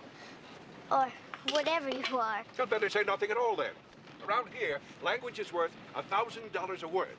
I'll dream about $1,000 tonight. I just know it. Where are you going, child? To square 4. Well, at least she's old enough to know where she's going, even if she doesn't know her own name. I know my name. She should have known her way to the ticket office, even if she doesn't know the alphabet.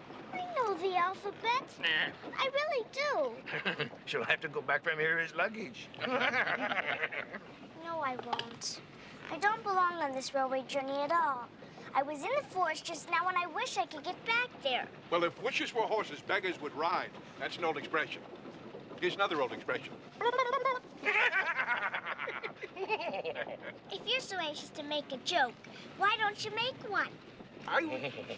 Well, it's the most unheard of thing I've ever heard of. What a bunch of grouchy people you all are. We should send her on by mail. She's got quite a stamp on her. No. We should send her as a message by telegraph. Hold on. I think this train's out of control. No, who cares? As long as it'll take me into the fourth square. I really think I should pull an emergency cord. There isn't an emergency cord. There's not even a non-emergency cord. No. There's got to be. All trains have one. You pull it and the train stops. Well, there isn't, you little crybaby. There's got to be one. There isn't. The only thing you can pull around here is your own weight. That's what you think. Yeah.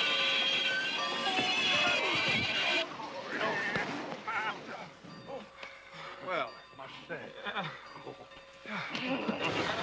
Who stopped the train? She's the culprit. Tattletale? Well, how did she do it? She yanked on his chinny chin chin. Almost pulled my whiskers up, you did. Look, girl, didn't you know it's against the law to stop the train? Unless, of course, it's an emergency. It was. The train was running away. Oh? And who was it running away from? That's a silly question. And you're a silly girl. And you're a silly Billy. Goat. Oh, you got your goat that time. Got your goat. That's very good. I'm going to write that down on paper. Next time, stay off my train. I will. She almost ruined my lunch.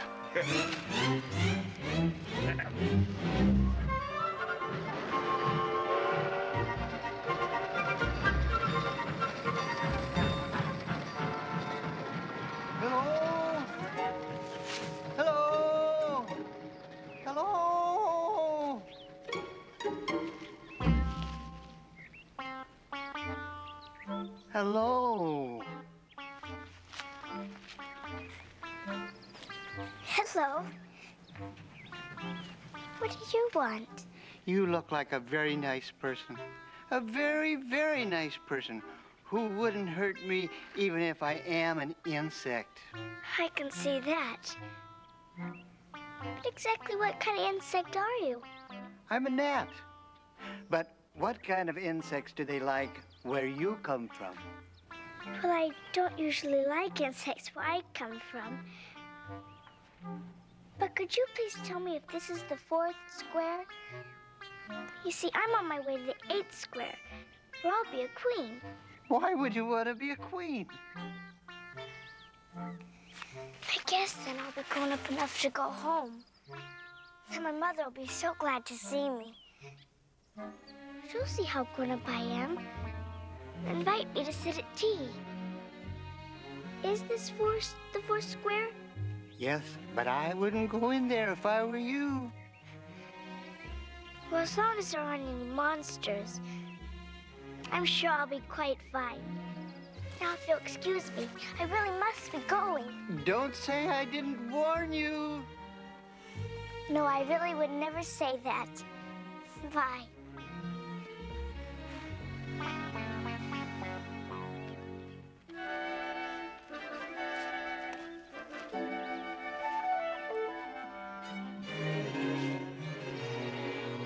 To Tweedledum's house, to the home of Tweedledee. Suppose those two live in the same house. Maybe they can tell me how to get to the 8th square.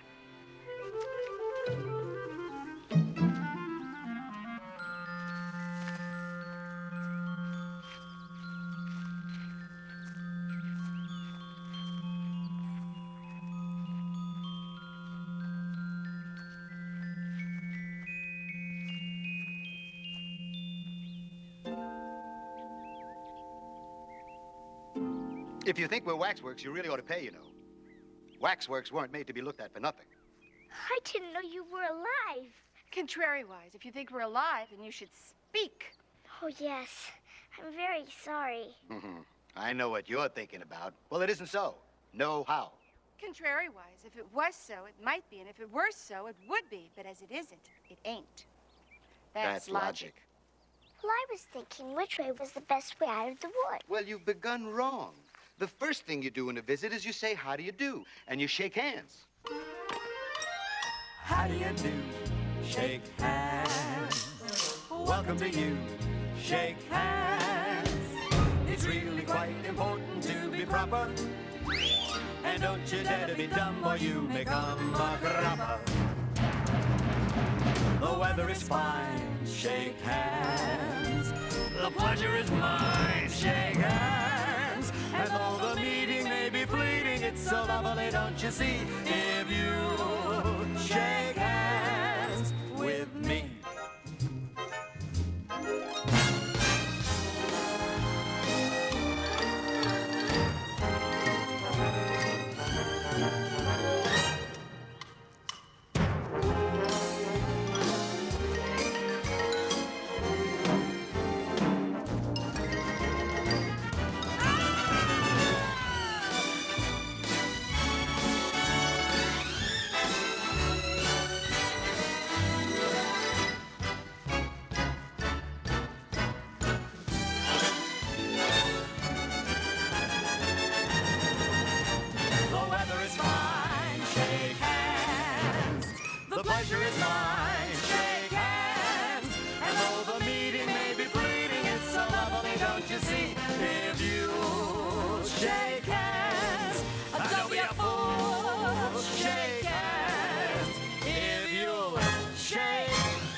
You're not too tired. Oh, no, how? Well, thank you very much for asking. So much obliged. You like poetry? Well, some poetry. But would you tell me which road leads out of the wood? But I know so much poetry. You really must stay long enough and let me entertain you. What marvelous poem shall I recite to her? Why, The Walrus and the Carpenter. It's the longest. If it's very long, would you please tell me first which road? I mean, you're both so very exhausted. Nonsense.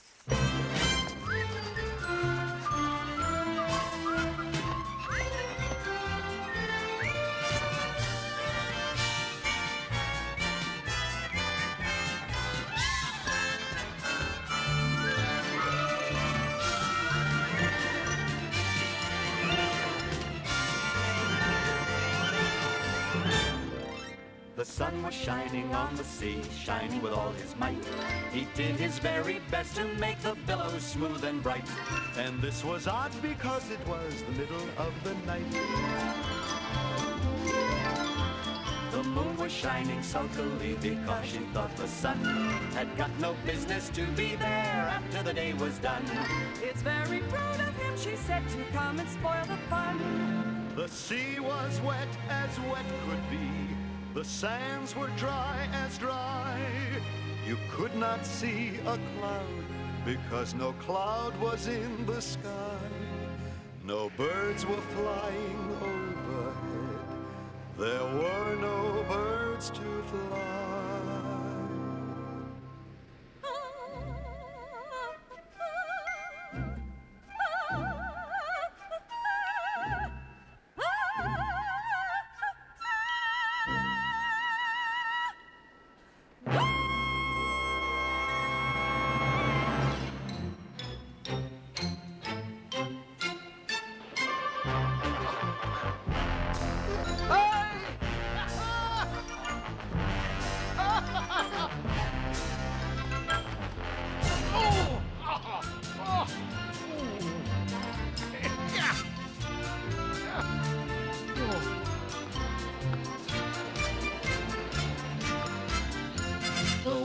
And the carpenter were walking close at hand. They wept like anything to see such quantities of sand. If this were only cleared away, my friend, it would be grand. If 7 maids with 7 mops sweated for half a year, do you suppose in that much time that they could get it clear? I doubt it really could be done, at least by me, my dear. Oh! I received that.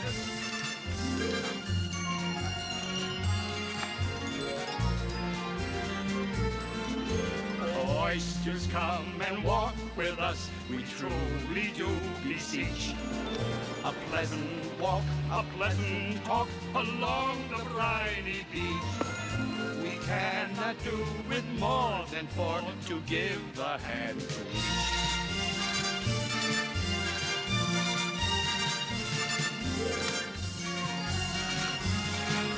The time has come, I'm quite convinced, to talk of many things.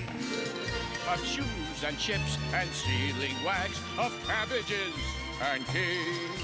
And why the sea is boiling hot, and whether pigs have wings. But wait a bit, if you don't mind, before we have our chat. For some of us are out of breath, and all of us are fat. We do not wish to hurry you. Thank you much for that. A loaf of bread and butter too is what we chiefly need. And vinegar and salt besides are very good indeed. Now if you're ready, oysters dear, we can begin to feed. Not on us if it's all the same and strictly entre nous. For after such a kindness, what a dismal thing to do. Shall we have some wine? The night is fine. Do you admire the view?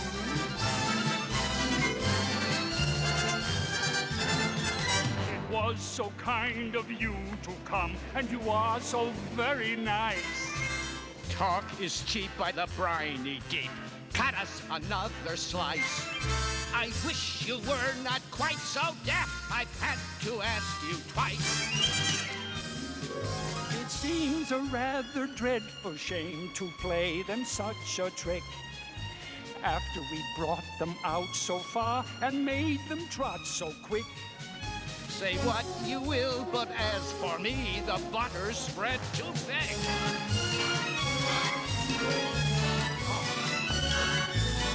Look, they're getting... Turn around, get after them. I weep for you, my little friends. I deeply sympathize. I sob a sob and I weep some tears, all those of a larger size. Oh, hold your pocket handkerchief before your blooming eyes.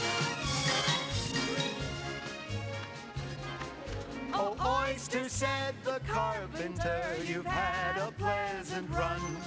Shall we be trotting home again? But the answer came then none. And this was scarcely odd because they've eaten everyone. They ate them all? What monsters!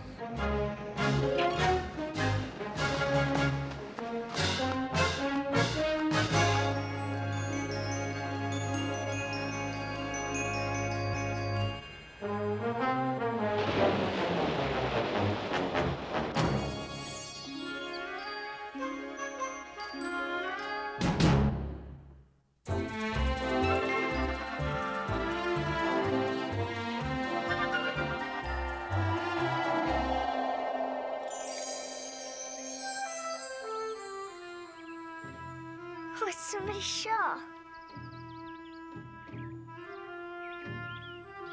Bread and butter. Bread and butter. Bread and butter. Bread and butter. Now, Shaw, where's my bread and butter? Oh, thank you. I've been looking for that. Then I'm very glad I happened to be in the way. Bread and butter. Bread and butter. Bread and Am I dressing the White Queen? Well, yes, if you can call that a dressing. It's not my notion of the thing at all. If Your Majesty would only tell me the right way to begin, I'll do it as well as I can. Can I help put your shawl on straight for you? Please. It's out of temper, I think. It's in a snit. It's peevish. It's having a fit. I've pinned it here and I pinned it there. There's no pleasing it. Well, you look better now. But really, you should have a lady's maid. I'll take you with pleasure. 2 a week and jam every other day. I don't want you to hire me, and I don't care for jam. Well, it's very good jam. Well, I don't want to eat today at any rate. Well, you couldn't have it if you did want it. The rule is jam tomorrow, jam yesterday, but never jam today. It must come sometimes to jam today. No, it can't. It's jam every other day. Today isn't any other day, you know. Jam tomorrow, jam yesterday, but never ever jam today. I said jam tomorrow, jam yesterday, but never ever jam today. You can wish as you want, you can want as you wish. Still you better hear me say, jam tomorrow, jam yesterday, but never ever jam today. Not ashamed of marmalade. Not jelly, no honey, for love, no money. Never ever jam today. Oh, you can wish as you want, you can want as you wish. Still, you better hear me say, jam tomorrow, jam yesterday, but never ever jam today.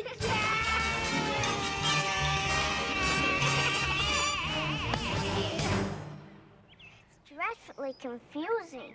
Well, that's the effect of living backwards. It makes everyone a little giddy at first. But there's one great advantage. The memory works both ways. Well, I'm sure mine only works one way. I can't remember things before they happen. Well, it's a poor sort of memory, only works backwards. What sort of things do you remember best? Things that happened the week after next. Ah! My finger's bleeding.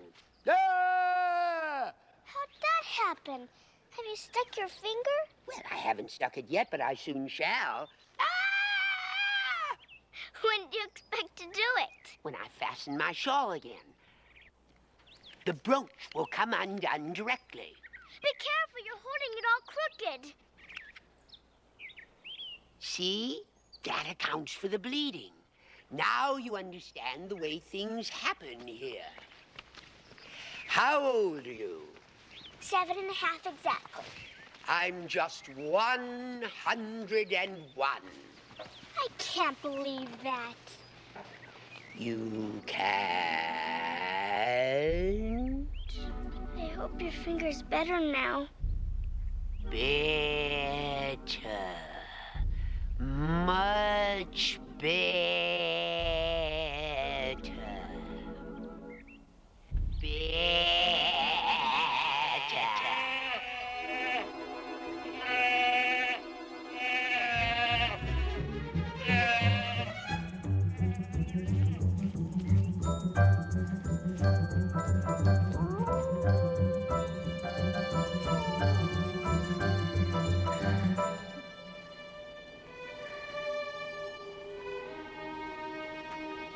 What a thick black cloud that is.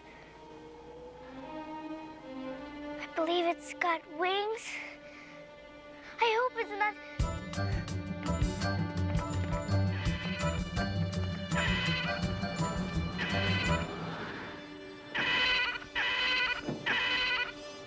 It's only a giant bird. I thought the Jabberwocky was coming back again.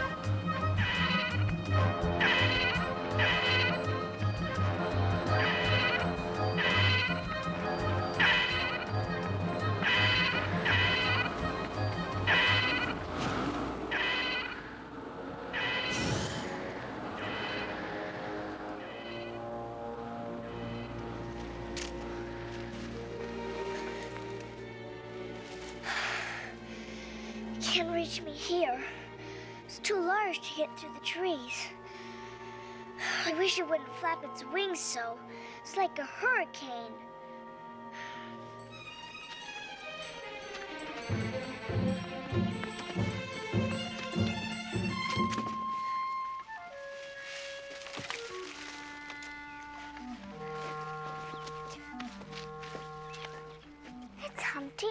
Humpty. It can't be anyone else.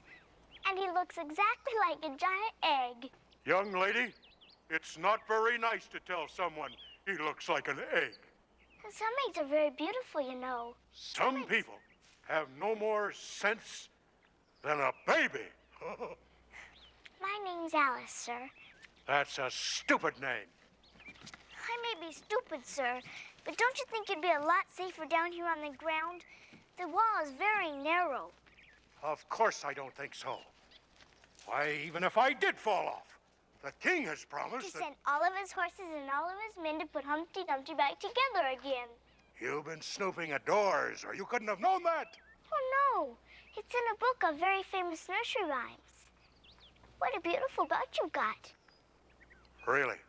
When a person doesn't know a cravat from a belt. It's a cravat, child, and a very beautiful one, I might add. It's a present from the White King and Queen. Really? Yes, really. They gave it to me for an unbirthday present just this past week. An unbirthday present? What's an unbirthday present? It's a present given when it isn't your birthday, of course. I like birthday presents best. You don't know what you're talking about. How many days are there in the year? 365. And how many birthdays do you have? 1. And if you take 1 from 365, that means you can get 364 unbirthday presents. You see, Dum-Dum? Certainly. And only 1 for birthday presents, you know. Now, there's glory for you. But I don't know what you mean by glory. Of course you don't, till I tell you. I mean, there's a nice knockdown argument for you. But glory doesn't mean a nice knockdown argument. When I use a word, it means just what I choose it to mean. Neither more nor less. The question is whether you can make words mean so many different things. The question is, which is to be master? That's all. Words have a temper. Some words particularly. Verbs. Whew, they're the proudest. Adjectives you can do anything with, but not verbs. However, I can manage the whole lot of them. Impenetrability. That's what I say. Would you please tell me what that word means? Now, you talk like a reasonable child. I meant by impenetrability that we've had enough of that subject. And it would be just as well if you'd mention what you mean to do next, as I suppose you don't mean to stop here all the rest of your life. That's a great deal to make one word mean. When I make a word do a lot of work like that, I always pay it extra. Mr. Dumpty, if you're going to skip and dance, don't you really think it'd be a bit safer down here on the ground? Actually, no. If I thought that, I'd do that. You are a rather fearful little child, aren't you? Mr. Dumpty, you don't understand. I suppose I do have a lot of fears inside me. And Mr. Rao, at least I think that was his name.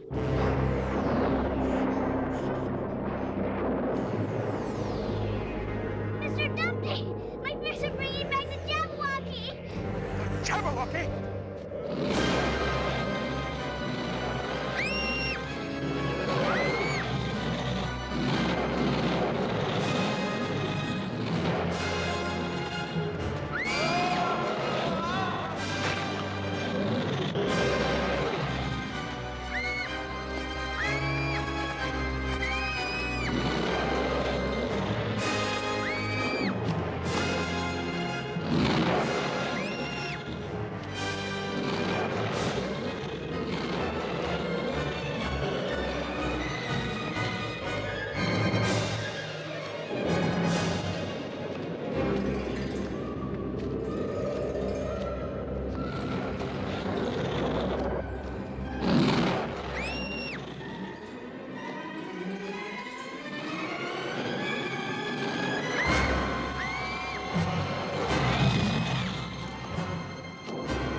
Hello, little girl.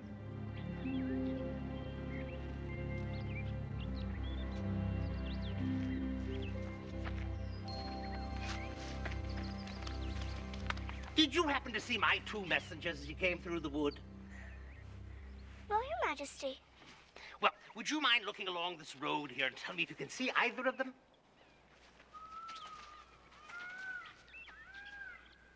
I see nobody on the road. I only wish I had such eyes to be able to see nobody.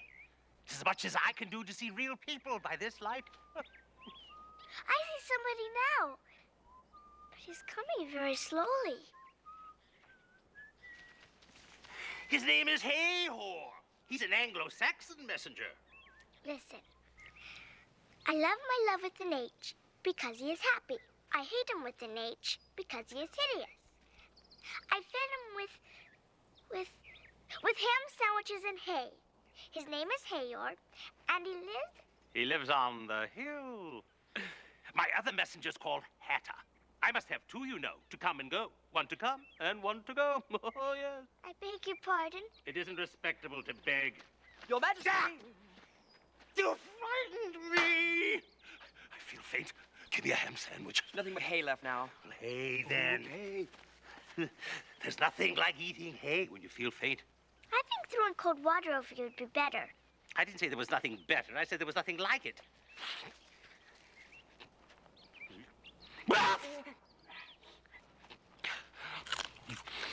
Who did you pass on the road?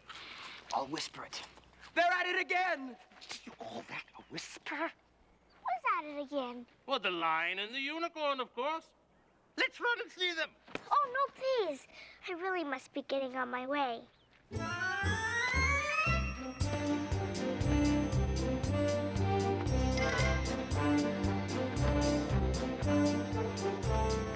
lion and the unicorn were fighting for the crown.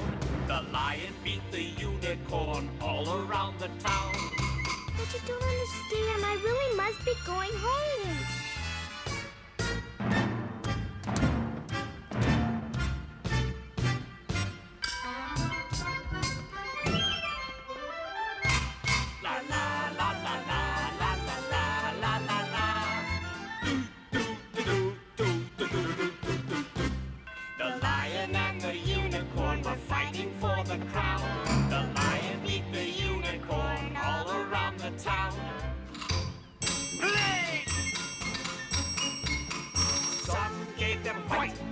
Some gave them brown, and some gave them plum cake and drummed them out of town, and drummed them out of town, and drummed them out of town, and drummed them out of town.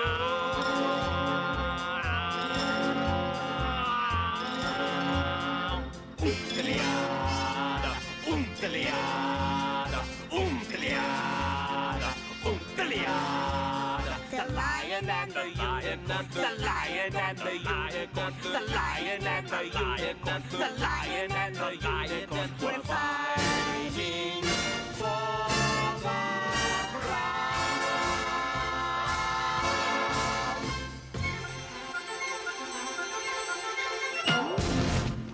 Does the one that wins always get the crown? Dear me, no, what an idea. Diana. Oh,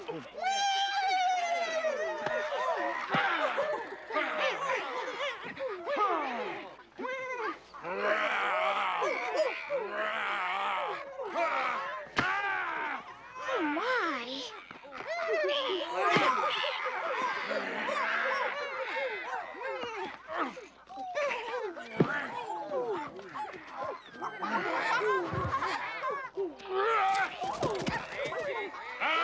All right. 10 minutes allowed for refreshments.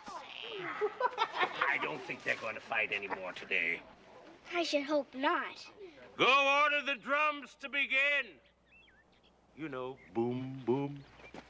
I had the best of it this time. Huh, you shouldn't have run him through with your horn. It didn't hurt him. What is this?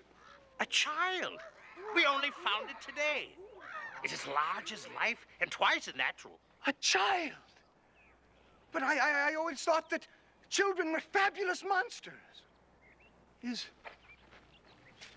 it alive? Oh, yes! It can even talk. This is incredible. Talk, child. Well, do you know I always thought unicorns were fabulous monsters, too? So I never saw one alive before. Well, now that we have seen one another, if you believe in me, I'll believe in you. Is it a bargain?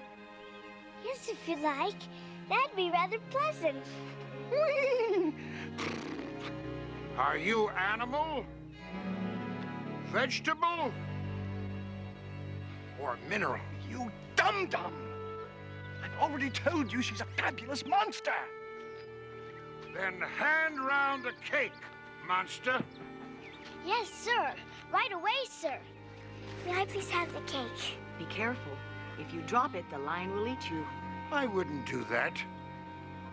Yet. Please, don't say that. You're making me nervous. You'd better hurry. He's very short-tempered. Don't do what he says, monster. Don't listen to him. Cut the cake. And I say don't. And I say do. Ooh, what a fight we might have for the crown now, sir. Oh, and I would surely win. Oh, I don't think so. Why, I'll beat you all around the town, you pluck chicken. All around the town, eh? Well, that's a good long way. Will you go by the old bridge or by the marketplace? The best view is by the old bridge. Cut the cake.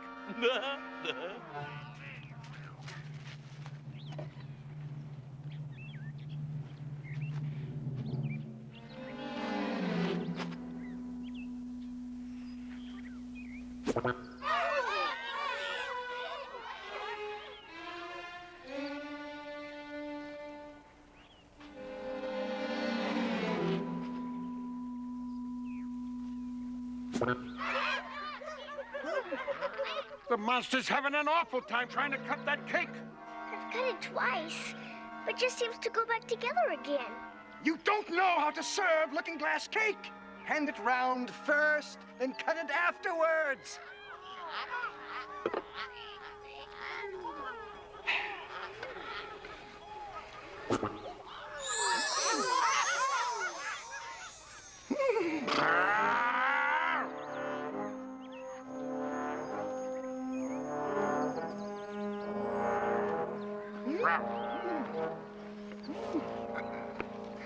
Now cut the cake. This isn't fair. The monster has given the lion twice as much as me. Well, she's kept none for herself anyhow. Do you like plum cake, monster? Well,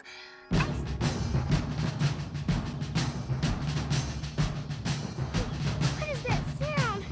Oh, what is that sound? What is it? I don't understand. What is it?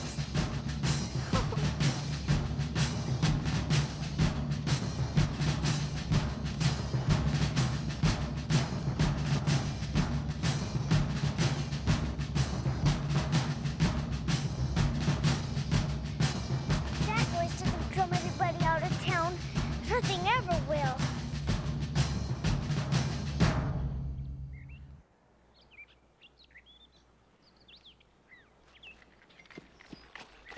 Ahoy!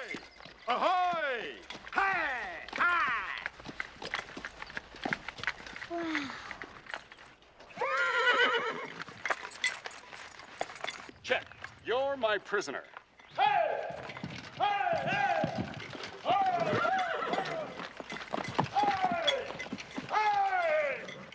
Check. She's my prisoner, you know. Yes, but then I came and rescued her. Well, then we must fight for her. You will observe the rules of battle, of course. I always do. There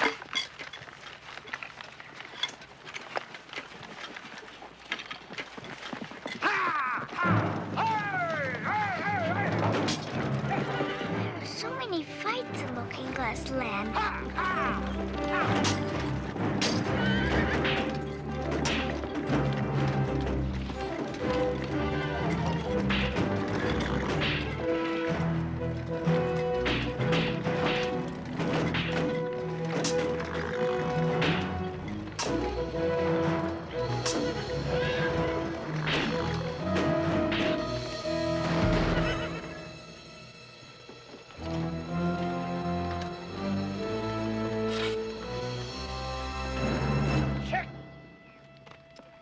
check.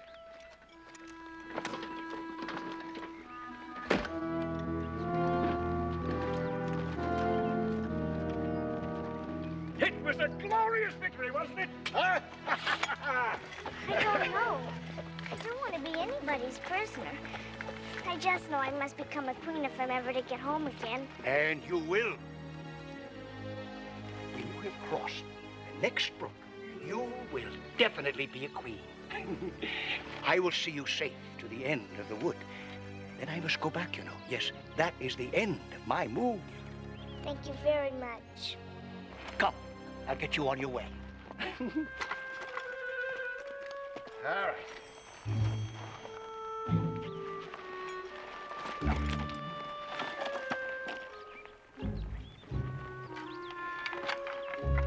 You can go ahead. Leave me. All right. Come on. Come on. All right, to the end of the wood. I hope you've got your hair well fastened on. Only in the usual way. Oh, that's not good enough. No, you see, the wind is so very strong here. It's as strong as soup. But I have a plan for keeping your hair from falling off. Well, I should like to hear it very much. Well, you see, the reason hair falls off is because it hangs down. Things never fall upwards, you know. This is a plan of my own invention. You might try it if you like. First, you take an upright stick. Oh, there's one. I hope no bones are broken. None to speak of. The great art of riding, as I was saying, is to keep your balance. How can you keep on talking head downward?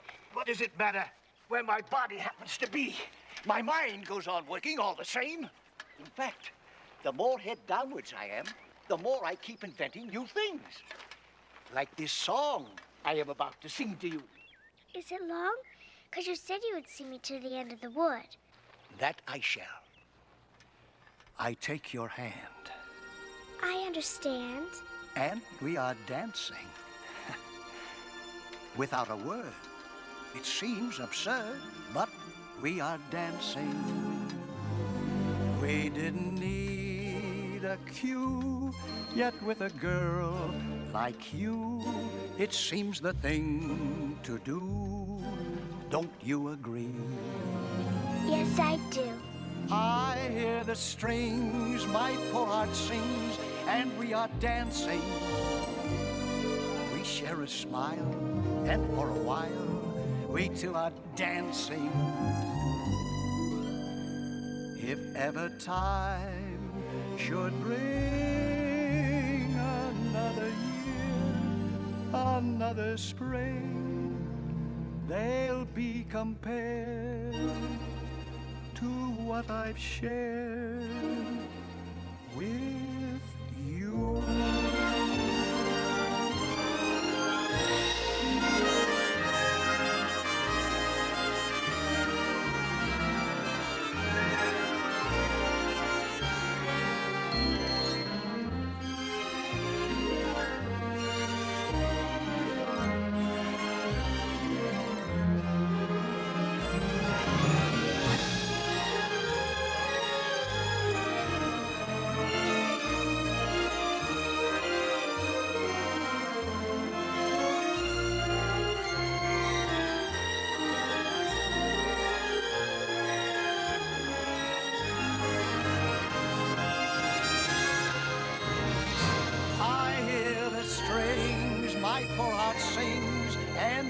Dancing, we share a smile, and for a while, we two are dancing. If ever time should bring another year, another spring, they'll be compared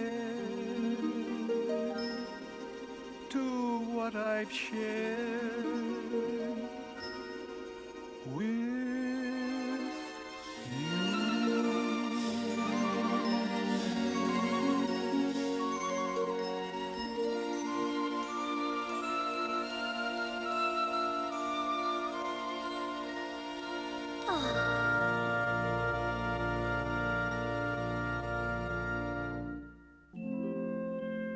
Now, you've only a few yards to go. Down the hill and over the brook. And then you will be a queen. That I just know I'll be home. I just know it. But you will stay to see me off first, won't you?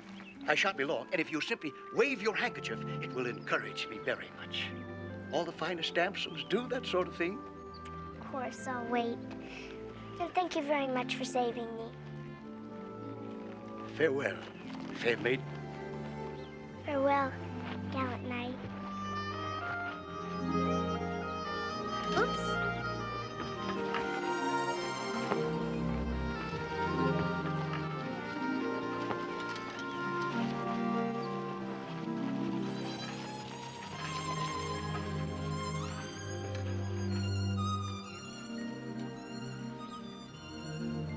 I hope I encouraged him a little.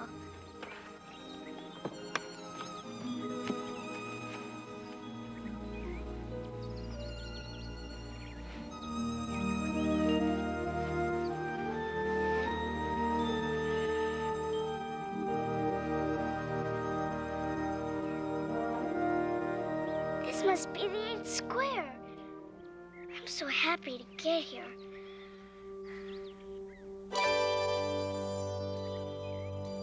What is this on my head? Now, how in the world did this crown get on my head without me knowing it? Oh, but this is wonderful. I never expected to be a queen so soon. Now, I'll tell you what this means, Your Majesty. It'll never do for you to be rolling around on the grass anymore. Queens have to be very dignified, you know. And if I really am a queen, I shall be able to manage it quite well in time. I just know it.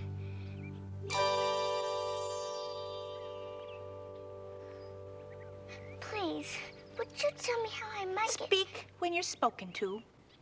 If everybody obeyed that rule, nobody would ever say anything. Ridiculous. I overheard you saying to yourself, if I really am a queen. What right have you to call yourself anything of the sort? I'm sure I didn't mean to do... Just what I'm complaining about. You should have meant it. What do you suppose is the good of a child without meaning? Even a joke has some meaning. Well, she's in that state of mind that she wants to deny something, only she doesn't know what to deny. A nasty, vicious temper. Now, my dear White Queen, let me invite you to Alice's dinner party this afternoon. And I invite you. Now, if you'll pardon me, I didn't know I was giving a dinner party at all. But if there's going to be one, I think I ought to invite the guests. Don't you? We gave you the opportunity of doing it, but you didn't invite anybody. It's obvious you never had any lessons in manners. Manners aren't taught in lessons. Lessons teach addition, subtraction, and things of that sort. Well then, I have a lesson for you. Can you do addition? What is 1 and 1 and 1 and 1 and 1 and 1 and 1 and 1 and 2? Can you do subtraction? 8 from 9 and 2 from 8 and 6 from 3 and 1 from 7 2?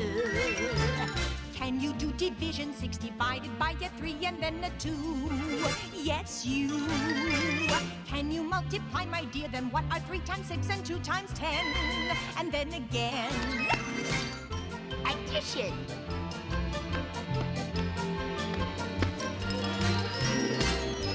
Subtraction.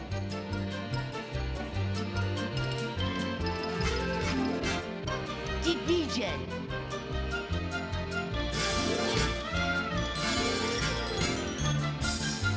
Multiplication. Can you do addition? What is 1 and 1 and 1 and 1 and 1 and 1 and 1 and 1 and 2? Can you do subtraction? 8 from 9 and 2 from 8 and 6 from 3 and 1 from 7 2? Can you do division? 6 divided by a 3 and then a 2? Yes, you. Can you multiply, my dear? Then what are 3 times 6 and 2 times 10? And then again. Forget your slumbers, recall your numbers, just add up the lid. Just think of pluses and of minuses. It sure to clear your sinuses. We simply must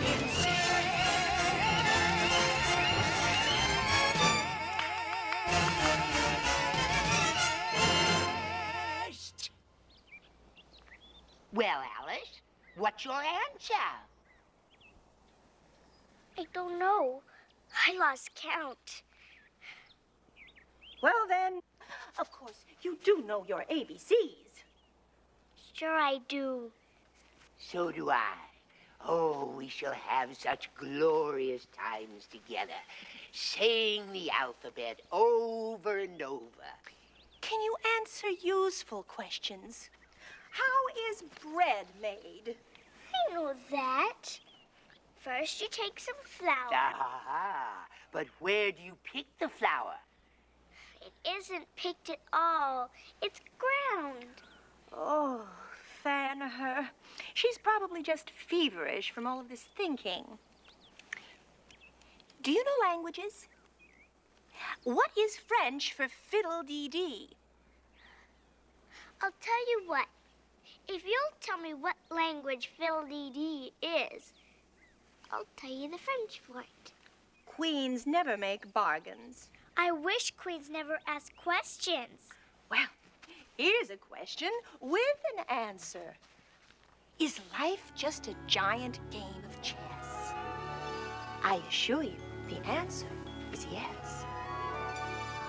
Do you mean something is moving us about? That's for me to know and you to find out. Is the ocean as level as a pool? Well, to think so, you'd have to be a fool. There are millions of waves in an ocean, so something obviously keeps them all in motion. And you stand motionless, my girl. No, you constantly are running in a whirl. But since you've come uninvited for this visit, I should think that you'd be wondering, what is it? Should I reveal to you the secret, my dear? Yes, Your Majesty. That's what I want to hear. When the world seems full of trouble and of strife, what moves us through this crazy game of life?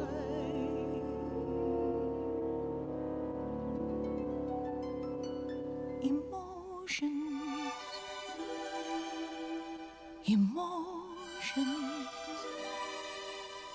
They're much stronger than magical potions. They make us behave as we do. You may like it or not, but it's true. Emotions, emotions.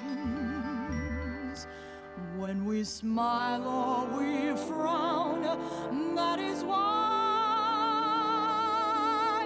some are good, some are bad,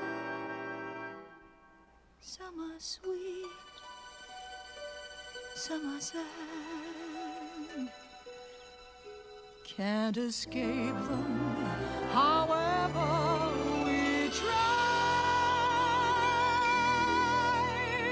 We've emotions, my dear,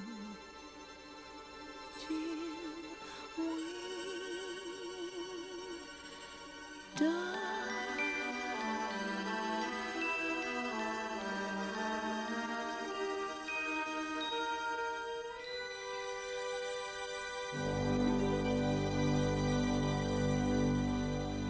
Poor thing, she's tired. Smooth her hair, lend her your nightcap, and sing her a soothing lullaby. I haven't got a nightcap with me, and I don't know any soothing lullabies. But if you'd only tell me how I might go home, I'd be certain to get you anything you need. I promise you I would. I truly would. I must do it myself. Hush-a-bye, lady, in Alice's lap. Till the feast's ready, we've time for a nap. When the feast's over, we'll go to the ball. Red queen and white queen and Alice and all.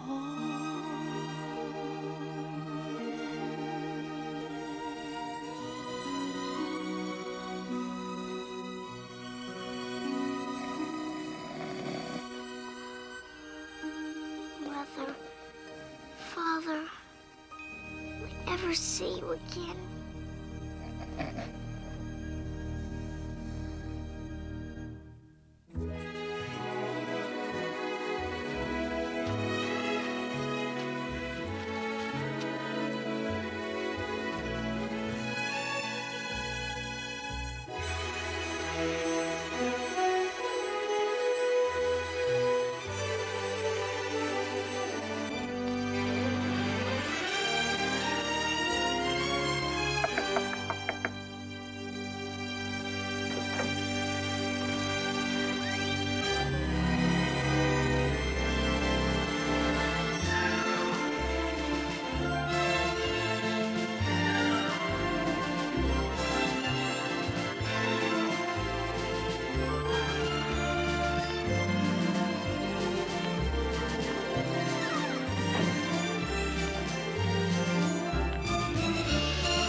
To the looking-glass world, it was Alice that said, I've a scepter in hand, I've a crown on my head. Let the looking-glass creatures, whatever they be, come dine with the red queen, the white queen, and me. Then fill up the glasses as quick as you can and sprinkle the table with buttons and bran. Put cats in the coffee and mice in the tea. Welcome Queen Alice with 30 times 3.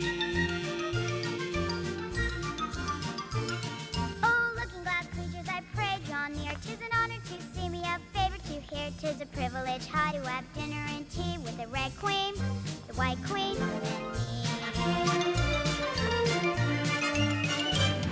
Then fill up all the glasses with treacle and ink or anything else that is pleasant to drink. Mix sand with the cider and wool with the wine and welcome Queen Alice with 90 times 9.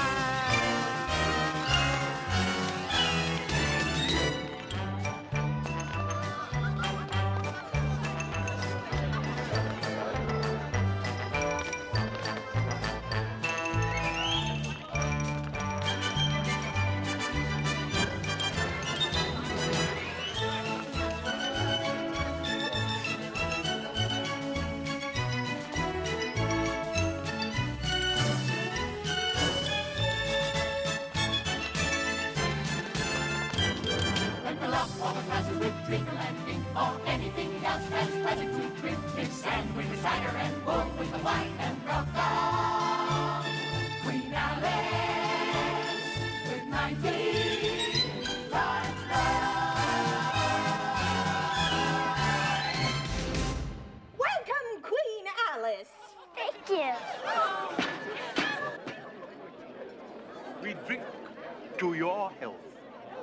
Could I right, dear. To Queen Alice's health.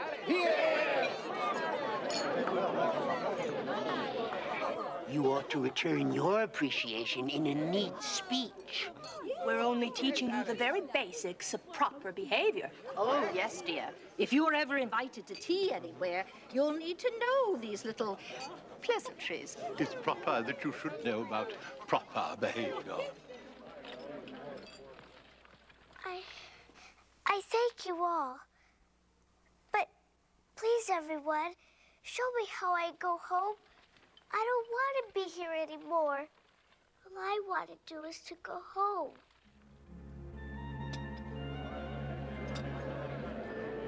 I never heard such a thing. I wonder. Great. Oh, dear. Well,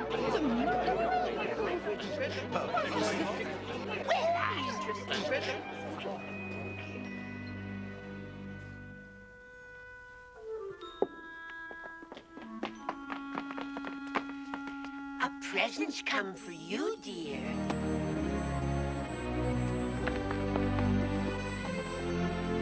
For me?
By Jove, I certainly scared him off, my dear.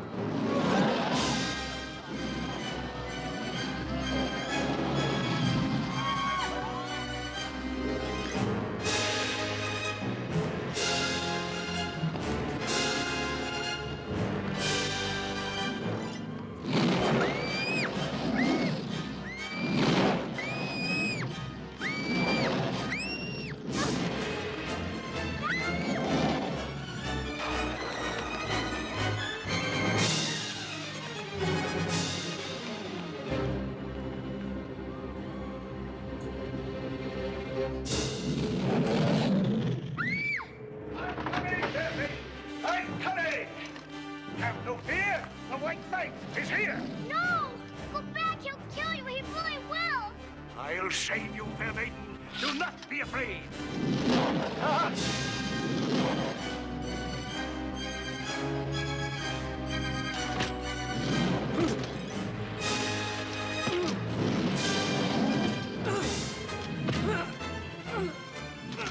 Go, fair maiden.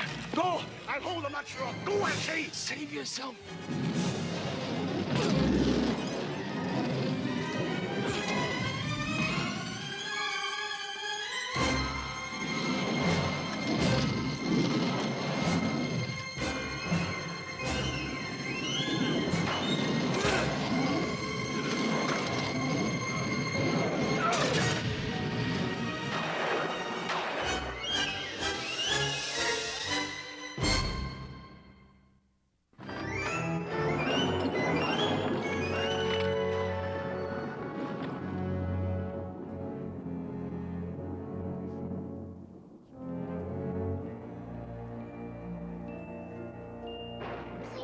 Mr. Rowell. I don't know what to do. Don't let the monster hurt my friends. You ask me, but it's you that must be brave. I am brave. But not that brave. Then you will never grow up, will you, Alice? Until you conquer the fears inside you, you will never be more than a child.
There you are, Alice.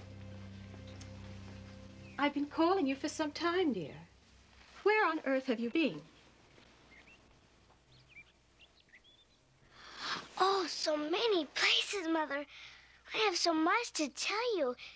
But you really won't believe half of it. So I'll only tell you a few things. Like, one time, I had to sit by I'm sorry, dear. I'm afraid it's tea time now. But I'd love to hear all about it later. Is it? Is it really? Is it really what? Tea time. Yes, yes it is. And we're having strawberry shortcake. And your father bought gingerbread cookies. And Aunt Dorothy's insisted on opening one of her precious jars of raspberry preserves. It sounds very lovely, Mother. But why were you calling me? Oh, I almost forgot. I wanted to tell you that your father and I think you're finally quite grown up enough to join us. Would you like that, Alice? To join the grown-ups at tea? Yes, Mother, I should like that very much. Thank you. Thank you. Truly have grown up, Mother. You'll see. You truly will. Well, you run along now and get ready. Alice.